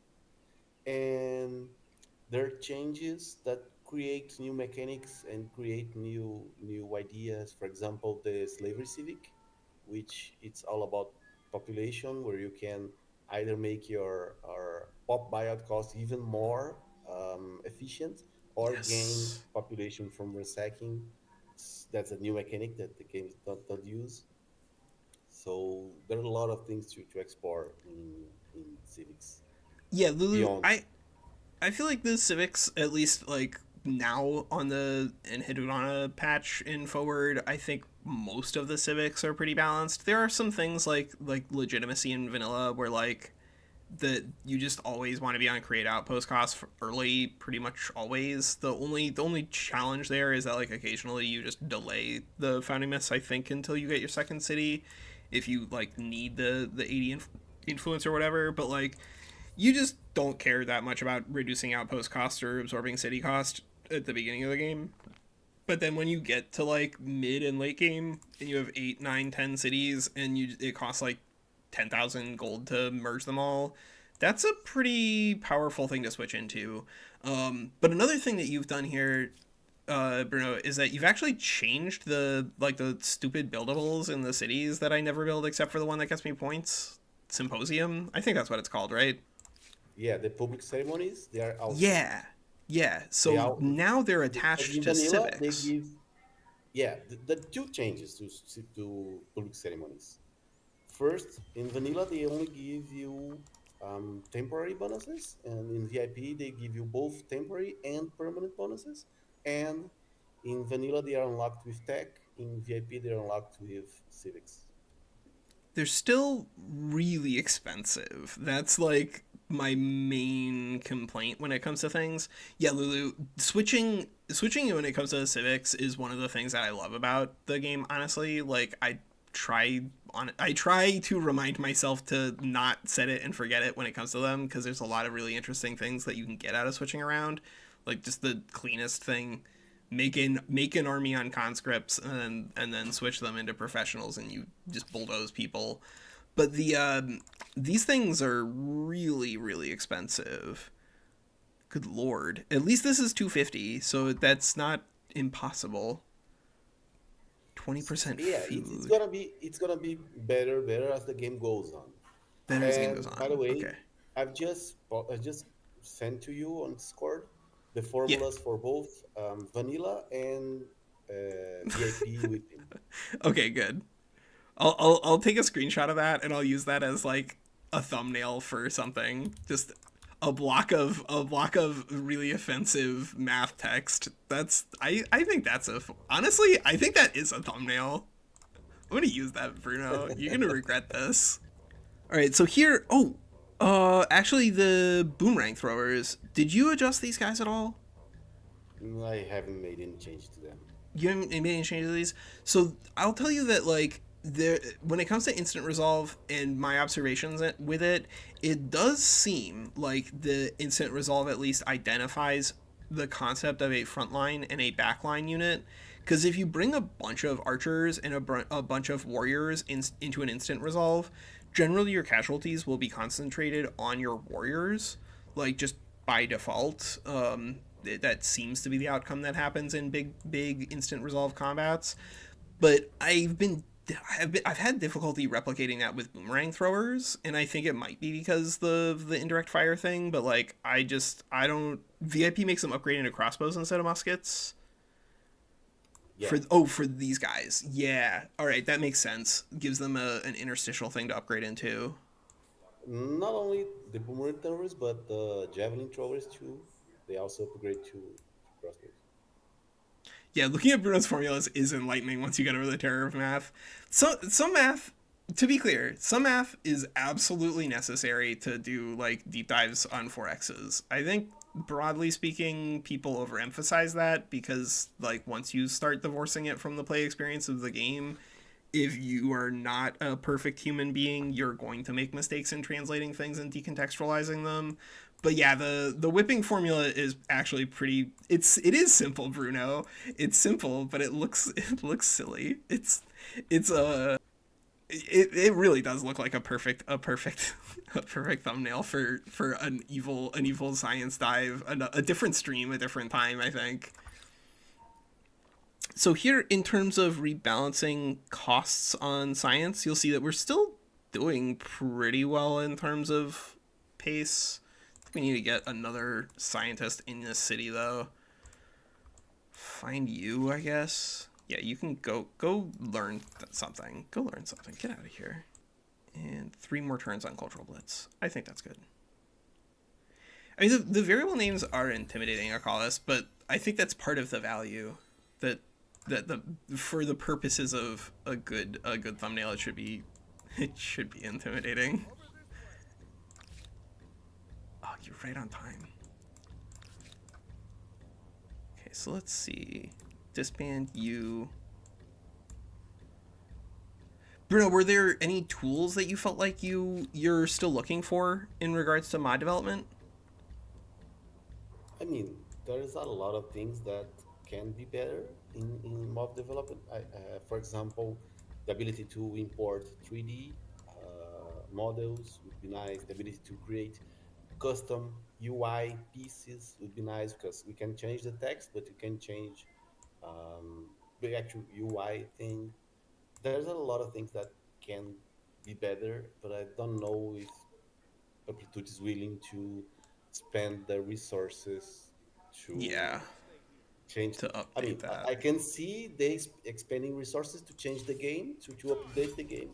I don't see they doing the same for the mod tools these late. Yeah, the mod tools. You're probably I actually give me a list of I know Arcalis is still doing it because of AMC, but like there can't be a gigantic list of modders here, right?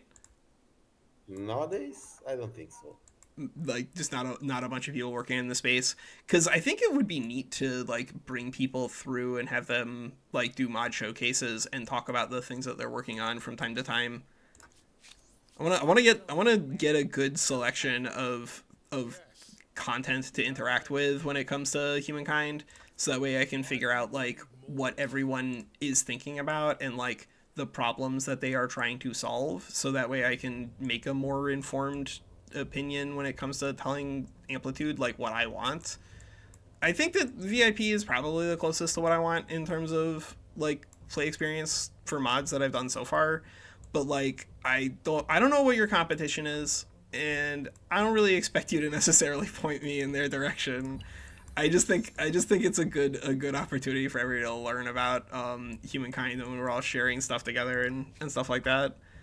There's not a lot Okay, of there are not a lot of us in left. the the same space that we have, because mods like Culture Super Pack or the extended naval combat, I don't think they are competitors to VIP per se, Yeah. because they do very different things. And in the same space, I think the main mods that I, I mean, I'm doing huge air quotes here, that compete with VIP are HG Overhaul by Eudaimonia and the Star Shines. And I'm sorry for the name of the mother of Starshine. I tried to learn Chinese. I can't pronounce her name. Oh no. Yeah. And and there has been a lot of cross pollination. There are many changes that VIP created that the other mods use, and there are very changes that the other mods use, and I imported to VIP. Yeah, HK overhaul from Wildomania. That's Oh yeah. a, again a mod that, again, I quotes, compete with VIP because they occupy the same space of Right. tweaks and Yeah. rebalancing. Yeah, it's not that there's necessarily like competition between people in terms of design space, but everyone who's working on like an overhaul mod has a reason behind it. And I think your reason is probably the closest to like where I am as a content creator in regards to humankind. I really liked Endless Space 2 also, so we're like a little different on that. That is, I still have like 700 hours in ES2 and like 300 in Humankind now. So pretty obviously, I have enjoyed Endless Space 2 like more than Humankind thus far, but I've also owned it for 3 more years. So we'll see how things like evolve moving forward. But like knowing what the modding community is up to, I think is pretty important. Just like op- just important heuristically. Like the more that you know what you guys are working on, the easier it'll be for those things to translate into real life, into vanilla stuff, into the vanilla improvement project, right? I'm gonna steal your name, Bruno. I'm gonna call the, actually no, that would be too confusing. But it's such a good idea. The vanilla improvement project is just a very clever spot for you to be working on, Bruno. Jealous Thank you got you. there first. So, have I told you the reason behind the name? I don't think so. If you have, then you definitely have not told chat. My first experience with modded PC games was with Victoria 1, Victoria Revolutions, by Paradox. Hmm. It was my first Paradox game, my first GSG, and I started playing it with a modded version. And I remember I started the game with one of the hard, knowing nothing. I didn't know nothing about neither the game, neither the genre, and I started with one of the hardest nations in the game, which was Piratini. Oh And God. Oh no. and for those who don't know anything about Brazilian history, Piratini Republic was a revolt, a rebellion in early Imperial Brazil, Yeah, with like the be southern early part of when the Pedro country. the Second was like a little baby boy. There were Yeah, actually yeah. people who play Victoria 3. They should know this. Anyone who plays Victoria 3 should know this, Bruno. Like, Yes, yes. yeah. Bro, I'm wait, there playing this were game that I'd were never you played there before. like for the Puritini revolt in real life? What? No. What? You missed I'm out on that? old, but I'm not that old. Man, you really missed out. You should have prioritized that earlier, friend. Anyway, I was playing and I look at this new game. I look at my situation. I had a few elite troops. My troop quality was better than Brazil, but Brazil had the numbers because it was much larger country. I said, well, I'm gonna get totally destroyed. I can't win this war. How can I win this war to Brazil? And I decided to beeline for Rio de Janeiro and capture the Brazilian capital as fast as I could with my cavalry. Yep. And when I did that, and I take control of Rio de Janeiro, an event popped up, and that event was talking about how I captured Dom Pedro, the infant Dom Pedro, the child emperor, Mm-hmm. put him in a gunpoint and said, "You have to sign a truce." And he did sign a truce with me, and I won the war. Awesome. And of course, 5 years later, I lost the game because Brazil attacked me after the truce, and I couldn't do anything. But Yep. the moment that event happened, I was completely hooked to Victoria, and I still love Victoria to this day. And the mod I was using was called the Victoria Improvement Project, VIP. Oh. Oh my god. How have I mean, like, So I feel like I've met you, like, multiple times here on the channel, but I feel like it's astonishing that I haven't met you on the internet before, like, all of this. Because I feel like we've been in the same circles for a long time. Or, like, orbiting the same wells of space. Hey, Rude, get out of here. Is there a way to make the AI less of a dick on simultaneous turns? Because I'm slow and not paying attention. sadly, no. No! That makes sense. That does make sense. Oh, did the build costs for train stations get changed in the VIP mod? I will say that No. one thing that I definitely have not been doing enough of when it comes to building train stations. I forgot to put on mod tools for this stream. I'll try to remember it next time. But when it comes to rolling out railway, you can detach your outposts and then you can build railway for like 90 influence or something like that. It costs almost nothing. The only thing it really costs you is the stability, and then also the cost of like dropping the thing and then putting it back onto your city. So like you have to be okay doing weird micro inside of your cities. But if you do that, then you can build a ridiculous amount of trains incredibly quickly. But yeah, the cost in cities. So it costs a lot to reattach Lulu if you're using influence at that point in the game. But most of the time you probably are not using influence at that point in the game. Like most of the time, I think that you're trying to move into using money to reattach. Although I don't know, Bruno, have you readjusted any of those things in regards to costs in the mid and late game? So there are a few cost changes in districts, but none to train stations. And that problem, it's a quirk on how the industry costs for districts are calculated. I actually tried to use a few different formulas, but I couldn't make it work, so I ended up using the vanilla formula.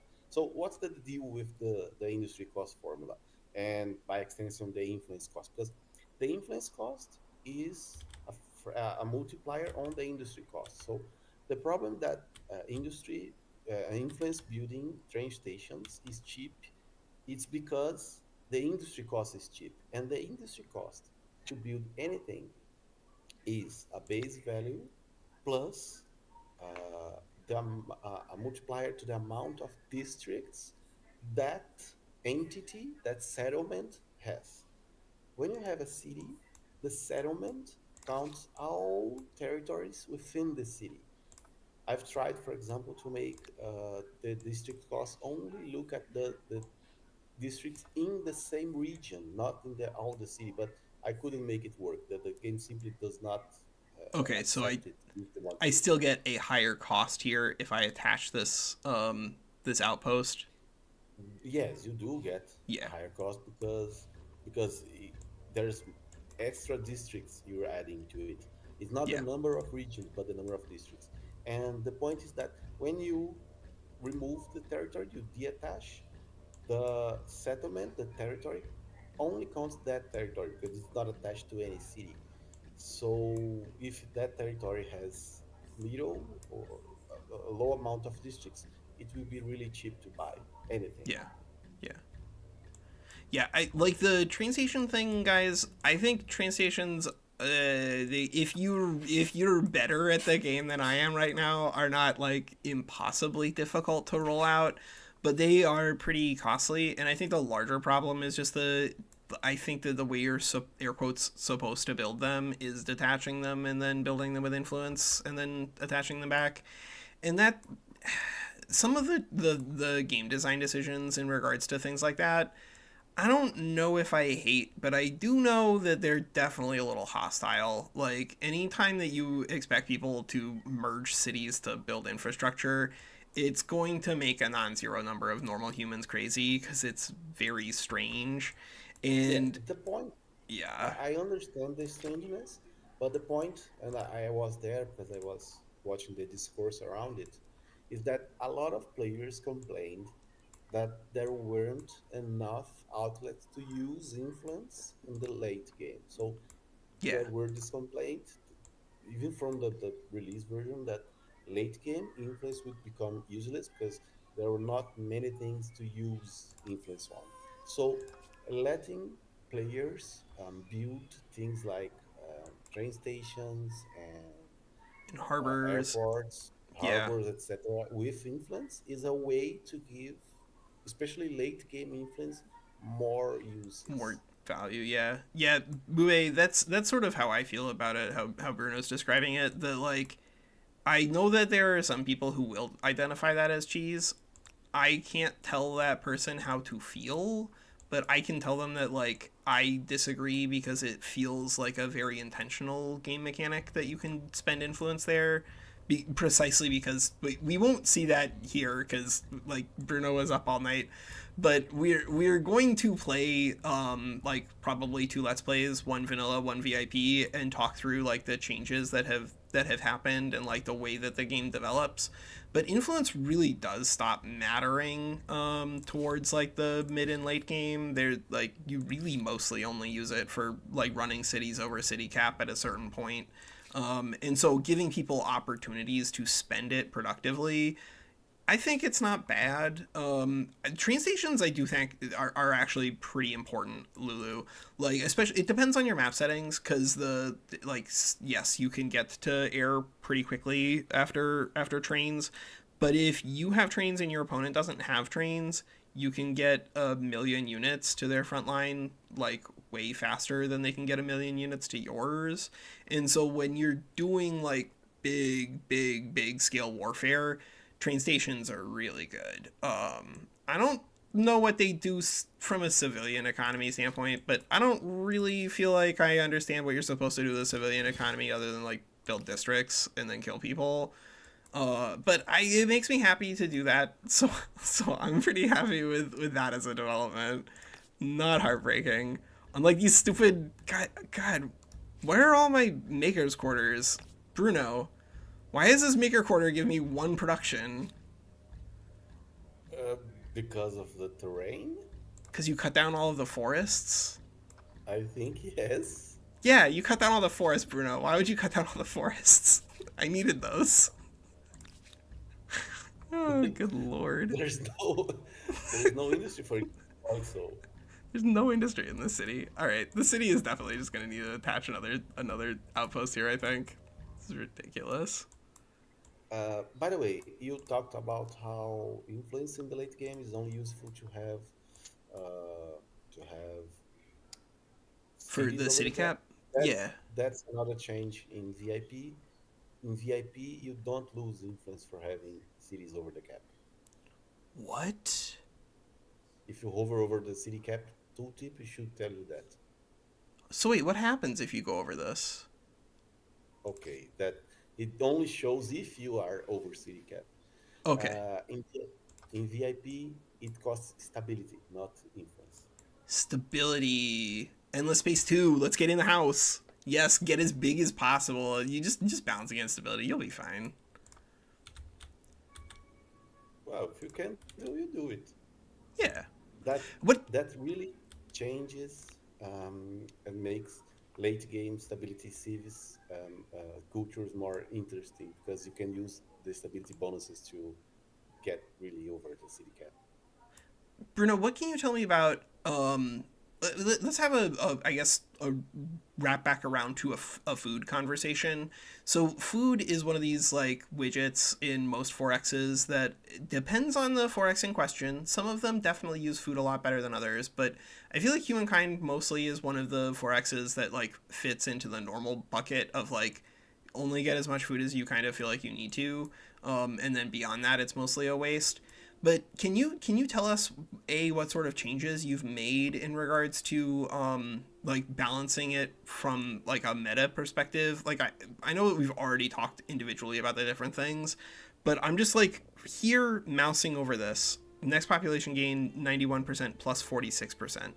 That's something where the growth thing that you're talking about here, what is this? This growth gain that comes into factor here, right? If it's being applied, how does that actually work in practice? Is it plus? Would this go up to 36% or would it go to 28%? It increase it applies multiplicatively. It's not a Okay. bit yet. It's 10% of whatever you had before. So if I attach this outpost here, which is at 91%, will it overflow any of the extra food over to Marupapu, or is all that growth just gone? To be 100% honest, I don't know. You don't know. All right. Well, I guess we got to do some evil science then. Looks like did not overflow it. All right, so that's good. That's good. It's good knowledge for later. I haven't. So Lulu, I haven't seen Civ 7. I've watched now like 4 different reviews. Out of all of them, unsurprisingly, my favorite was Sulla's, but I'm a Sulla fanboy. But I think that that was a really good and well reasoned art like review, where basically it wasn't the same sort of yelling crazy nonsense that you sometimes get from somebody whose heart was broken. But that's kind of not where Sulla is anymore because he's been angry at the Civ franchise for so long that I don't think they could break his heart anymore. But it's Civ 7. We might cover that on the channel in a year and a half, but I kind of feel like this is the right opportunity for Humankind to get its feet like get back up on its feet and try to fight against the Civ world in 4X space, because I think that Humankind is probably better than Civ 7, almost certainly. I think it's probably better than Civ 6 once they can fix the problems too. You did wait, Bruno. The cost here to attach this, does this scale now on things based off of the Empire? Is that so here it's 18 to attach this outpost to my capital. I thought it was 15. Or did you make it so that it scales based off of like total attached outposts? Or did vanilla do that and I just forgot? I don't think I've changed attachment cost. I think it's just vanilla. I don't think there's a change I attachment don't think cost. that's any different. All right, well I'll test that in vanilla just to double check. I could have sworn that it was 15, but it's the way it is. Yeah, I'm very hopeful, honestly, whenever it comes down to it. Chase, you are not late. Like, we're just kind of hanging out and talking about VIP here. This is another sort of like unstructured stream, sort of the same way that we had that unstructured, fundamentally emergent vibe stream. It's just that here, oh, is the extractor on the territory adding to the cost? It might be. I guess we'll see next turn, Arcalis, so, because this one doesn't have an extractor on it. We can test that. But yeah, this is just sort of like a meet and greet with Bruno and just like a conversation about the VIP mod and just like a like highlighting the changes that Bruno has made. And then I think that that'll serve as like a good standpoint, like a good jumping off point for us when it comes to talking about really the changes that I think do need to be made in Humankind vanilla, because some of these things like immediately need to change. Like this, the chopping math, this needs to immediately change. The starvation math has already been fixed, but Phoenicians, that definitely needs to change. Starting population, I really want to see what happens if you start with 3 or 4 population instead of 1 or 2. Have you, Bruno? Have you looked at the AI on higher difficulty levels? Like, do they naturally start with more units? Sorry, I don't hear you. Do they I Oh, what? does the AI start with more units on No, higher it difficulty starts with the level? same. It always It starts with the starts same. with the same units. Yeah.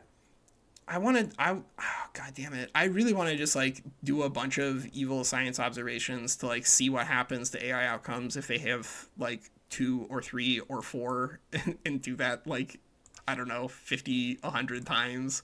Something way beyond the capabilities of my little dingly bop nutso computer.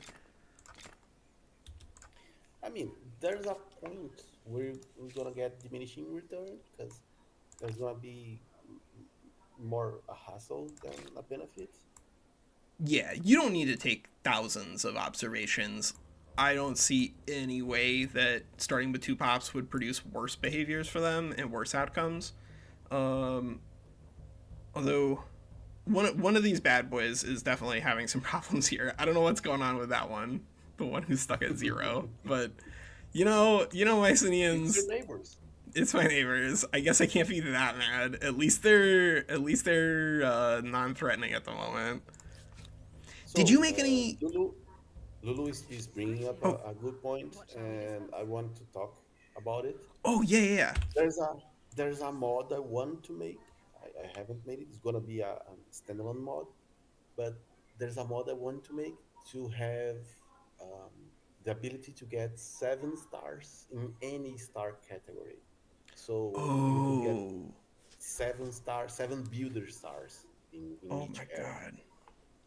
and simply make the fourth, fifth, the stars after the third very expensive, and say, okay, I just want to build shit. You're gonna to dump everything into building shit. You're gonna get our stars from it, and Yeah, I don't know how it's gonna affect the pacing and the feeling of the game, but it's experimental mod that I want to make. I will make. This is a promise. I just cannot say when, but I will make, and maybe people that would like to. Okay, I don't want to do anything but fight. yeah, yeah. Walker just wants to see if he can get all of his militarist stars. That's the only thing I want. So, Yeah, Lulu, I don't know if you've been here for conversations about this already, but like I mostly think of Humankind like way different than a lot of other people. Not everybody. There are definitely other content creators who I think are dialed in. Like if you haven't watched any of Colonel Uber's new stuff, you really should. It's really good.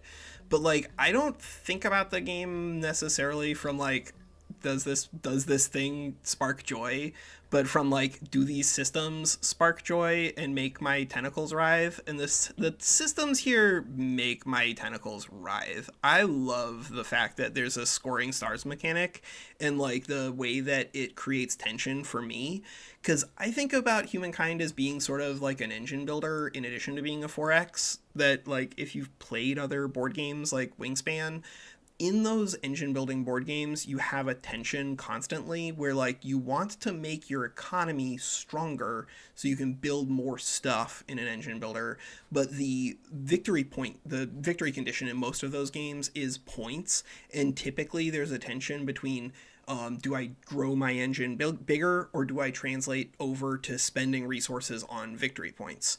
And that really is the game for Humankind for me. I don't think of there being an artificial tension on scoring because, like, I don't care about this number until the mid and late game. I really do not care about this number because it's almost a negative like a negative strength valuation.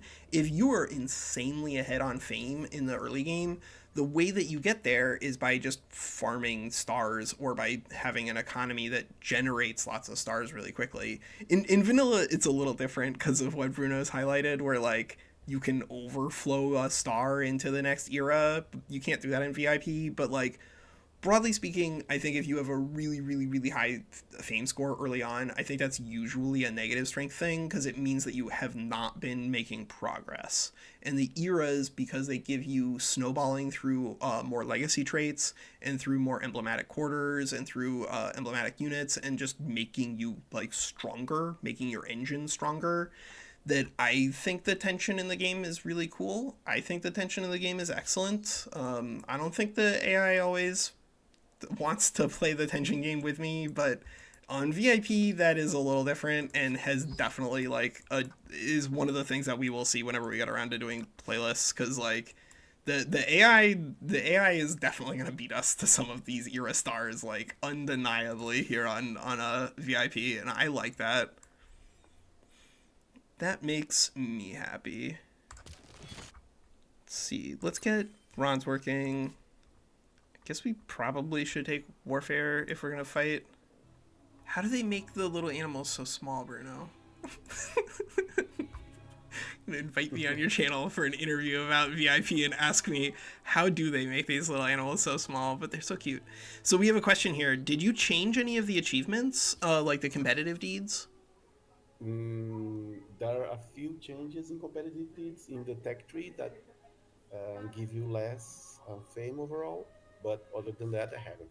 But let me tell you about these competitive deeds. I haven't changed them. Let me Yeah. tell you about a feature that's not a VIP feature, that's a vanilla feature. Did you know that those tiny animals flee from your mouse cursor? No. Oh my god. How does anyone get anything done in this game? You can just chase them around. They flee It's your because they mouse don't know cursor. about it. Oh my god. You're neutral evil. I don't know if you know this. Like sharing that information with people is dangerous, Bruno. Good lord. They flee your mouse cursor. Alright, focus. Don't get distracted by the beautiful people around you, Walker. You have to assassinate the Malaysian Prime Minister, and that involves probably getting us to at least the next era. Why don't we do that? I think that work for you, Bruno, if we get to classical? Yeah, I think we can wrap up in classical. I think that's a good spot to go to. The commercial, actually the merchant stars, that might be something we flip into merchant stars and then we have a conversation about that. There's a ridiculous amount of stuff going on in this game, Lulu. I would not feel bad about it. I would say that based so just to summarize like Solo's video, basically he had the same complaints that a lot of other people have, but he has way too many hours in Civilization and basically just said that it did not look like a game whose systems were actually designed to be open and welcoming to new people, that the systems that exist in Civilization 7 were actually really interesting to him because they were so complex, but like the UI is terrible even for him, but that the systems really are so complicated that like new people can't get it and that the AI can't get it. And it does seem like some of the things in the game in Humankind are just like a little too hard to get. I think that Humankind largely does a much better job of making itself accessible to people, like showing people, the overflow surplus here, and the way that the starvation system doesn't just like brutalize new people for not doing math correctly. I think that most of the complaints that Saul had about Civ 7 are actually fixed in Humankind. So we'll see if we can get more people excited about playing this game because I do think that it is really dope. Uh, oh, you actually Outposts. We can talk about Outposts a little bit too, Bruno, because you changed the way that like random districts on Outposts work, didn't you? Like you can't just build a bunch of stuff on a district and then just like dump it. Yeah, yeah. But no, you can do it. You can. It's a way to build a lot of districts fast. You just attach, build a lot of shit in it, re- unattach, and go to the others. But I've changed how money and science working in outposts, so That's what you that changed. unattached outposts don't give any money and size. Okay. And if you hover over money and size and tooltips in outposts, it's gonna tell you exactly that they don't give any use. Okay, it's gonna be an Gotcha. outpost that has any One size. that actually has the Size, income, yeah. yeah. It doesn't look like we're getting the natural incomes from the harbor, but that's normal in vanilla, right? Like you don't actually get the food from that until you attach it to something. No, So I because I guess think we can do that here. Yeah, we can do that I here. don't remember. Yeah, I'm yeah, pretty sure you that's do. how it works. Like 75% sure that's how that works. I've gotten 10 hours of playtime maybe in Humankind in like the last month and a half. Like I've gotten a little bit, but more of it has been VIP than vanilla. So I definitely have some things that I need to practice up on. I keep getting distracted by things, Bruno. Just keep getting distracted by 140-page AARs and just like nonsense that helps nobody. What are you doing? What are you doing with your time, Walker? What? Look at that. We're like 7 stars all at once. Oh, I think this is another neat little thing that you changed for VIP and like a continuation of another one of your mods, right? This is you rebalance the calendar to make like something remotely approximating sense. Yeah. I Yeah. mean, it still only works perfectly in normal speed. In other speed, it's a bit wonkier, but it's much better than vanilla. Yeah, so you just dialed the like numbers here into this turn to reflect human history just a little bit better. Yeah, exactly. Yeah. Did you change diplomacy at all? There are few changes to diplomacy. Basically, being allied and certain alliance treaties is gonna increase your unity unit upkeep, and the embassy treaties are gonna cost you influence per turn. But Okay. I think that's it. Oh, and there are a few changes in the Congress of Humankind. Yeah, we're not gonna get there today, but I imagine we will be able to see that in practice whenever we get there in VIP. Like it seems like there's definitely a lot of options. Counter the polite no. Yeah, I Lulu one time I got them to accept it and I regretted it immediately because it was an AI that I was actually planning on attacking and they gave me like 600 gold and I was like, "Oh, wait a second. I'm supposed to actually click refuse there and just bulldoze you." It happened. I promise. I'll see if I can replicate it again in a future run. But it seems like if the AI is coming to you, begging for a non-aggression pact, and you are planning to attack them, they can figure that out, or at least have some idea of like how disparate the strengths are between you and the other player, and will occasionally like make the cash happen. I have had it happen once, So and it was a big on the mistake for me. on the counter thing, the problem is that the AI is programmed to use money as efficiently as possible and buy out things with money as soon as it can. So it can't So if you, accumulate.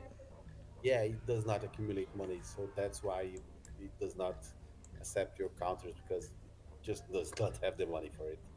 That makes sense on one hand, but also kind of feels restricting for the AI. I'd be really curious to like, is that something that's modifiable? Sadly, no. Sadly, no. I imagine a lot of the things when it comes to AI behaviors, it's probably just easier for you to manipulate the mechanics that the AI is interacting with to produce better behaviors than to attempt to change the behaviors of the AI itself. Yeah, there is very little you can do with AI. Yeah. It's okay. I mean, like, ultimately, I think as long as we're getting stuff like this, like you can see everybody that we are not going to be the first culture making it into Era 2. We're not even at actually finished because Bruno has rebalanced the number of stars. So this is 8 now for Ascension rather than 7. Maybe we actually can we do that if we just attach this? Yes, we can do this if we just attach this. So here, I don't know. Would I want to get a third city? I do want to get a third city, but I also want to get stars here so we can choose a new culture and talk about like stuff going on into the classical era. But you can see that the AI already beat us to this. They already took Carthaginians. Like the AI is behaving differently in this world, despite the fact that Bruno hasn't changed their behavior. He's changed the rules that the AI is interacting with, and then that produces different behaviors. Oh, more use cases for landmarks in the VIP mod. Oh yeah, There Bruno, are. are there more of those? No, there aren't. I No. haven't added anything. But that's something that we can do, and I have an idea for them. I don't know if I can make it, but I have an idea for them. Wait, 8 out of 8.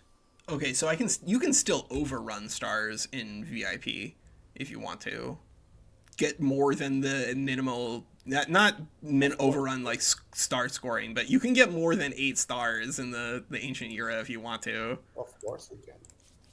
I'm not going to. You can't make me. I want snowballing. I don't want stars. I'll figure out how to get the stars later. So the food, this is probably like the most interesting thing for me when it comes to like trying to do the tier list moving into both vanilla as well as like VIP and into the later eras. Agrarian stars in vanilla are not particularly impossible to score, but food just drops off so quickly that it kind of doesn't matter. Like you can get points by taking Garamantes, but because you're getting like way more value out of having infinite pops in VIP. I don't know. Are Harapins broken in VIP, or did you adjust those guys? I don't think they are because first, the hunters are not so strong, and Yeah. second, the LT is different. They don't get food in dry times; they get food super farmer. So Oh, they're still good. I think they're still viable. I don't think they Bruno, are asking. you use the magic words. They get yield on farmers. Do you know what that means? Because my friend Bruno taught me this. That means that the Harapins can whip more efficiently. Ha ha ha ha ha. Yes, exactly. I love it. I love it. So, when it comes to like And by the the way, other by the balance, way, the the the Phoenicians can also whip more efficient. oh, of course they can because they get bonus on traders. Yes. Oh my god, man, making and here Socratic method +2 science per researcher on city or outpost. Making a tier list for VIP is gonna be a project. I can already tell. Jesus Christ. Like you can see everybody that like this doesn't look like a gigantic change, right? +2 industry per worker on city or outpost is definitely like in a vacuum not going to change the way that you're playing the game, but because of the way that Bruno has adjusted math on things like whipping, if you have not played Civilization 4, then you will immediately see the value of just like clicking whip on a button that actually has like good values and math associated with it. Because getting a bunch of production early game is kind of what most 4Xs are about. And I cannot imagine a world where that change would not be positive for vanilla humankind in terms of experience. But it also means that like how you assess these sorts of bonuses in a vacuum means nothing because it's not in a vacuum. It's within the specific culture for this. Yeah, what is the whipping culture tier list? I don't know, Arcalis. Like, I kind of want to know now because it is it really is my fetish, like getting to translate one resource into another if you play Magic the Gathering is like literally the only thing that I care about whenever it comes to cube design. I love translating resources from one thing into another, especially if you can get tiny amounts of efficiencies along the way by doing so. That is really how I drive myself crazy. And you can get stuff So, like this. God, do you know I'm gonna what's the best whipping culture in ancient, in my opinion? tell me. Assyrians. Assyrians. Why Assyrians? Because the Dunu is both a fortress and a commons quarter. And I think the Assyrians is the only way to get common squatter in ancient, and by placing a fortress and a common squatter in the same territory, you get the slavery civic, and the slavery civic give you 20% extra whipping effect. Friggin' Bruno with his look at this boy and his fancy pants and all these combinations of things that are going together. Good lord. Yeah. Buyout cost minus 20% reduction is ridiculous. Yes. So actually, the best whipping culture, in my opinion, is the Assyrians. I'm gonna have to see that in practice. I wanna get some multiplayer stuff together here. I don't know how many people in the like multiplayer community play on Humankind VIP, and I do know that a meaningful number of them do a bunch of manuals against the map. So it's gonna be complicated to find players who want to play the game that I want to play. But if we can get people together, then I think it would be a lot of fun. I think it would be really great for us to be able to like see how the different mechanics really do change the way that the game is played on VIP versus vanilla, and then using the experiences from multiplayer, like make recommendations for single player vanilla stuff, which I get that people think that those are different, but they're really not. It's all about making sure that people have a good play experience and making sure that there are buttons that do things rather than buttons that do not do things and therefore hurt people for clicking them. That seems like good game design. I don't know. That doesn't seem very complicated.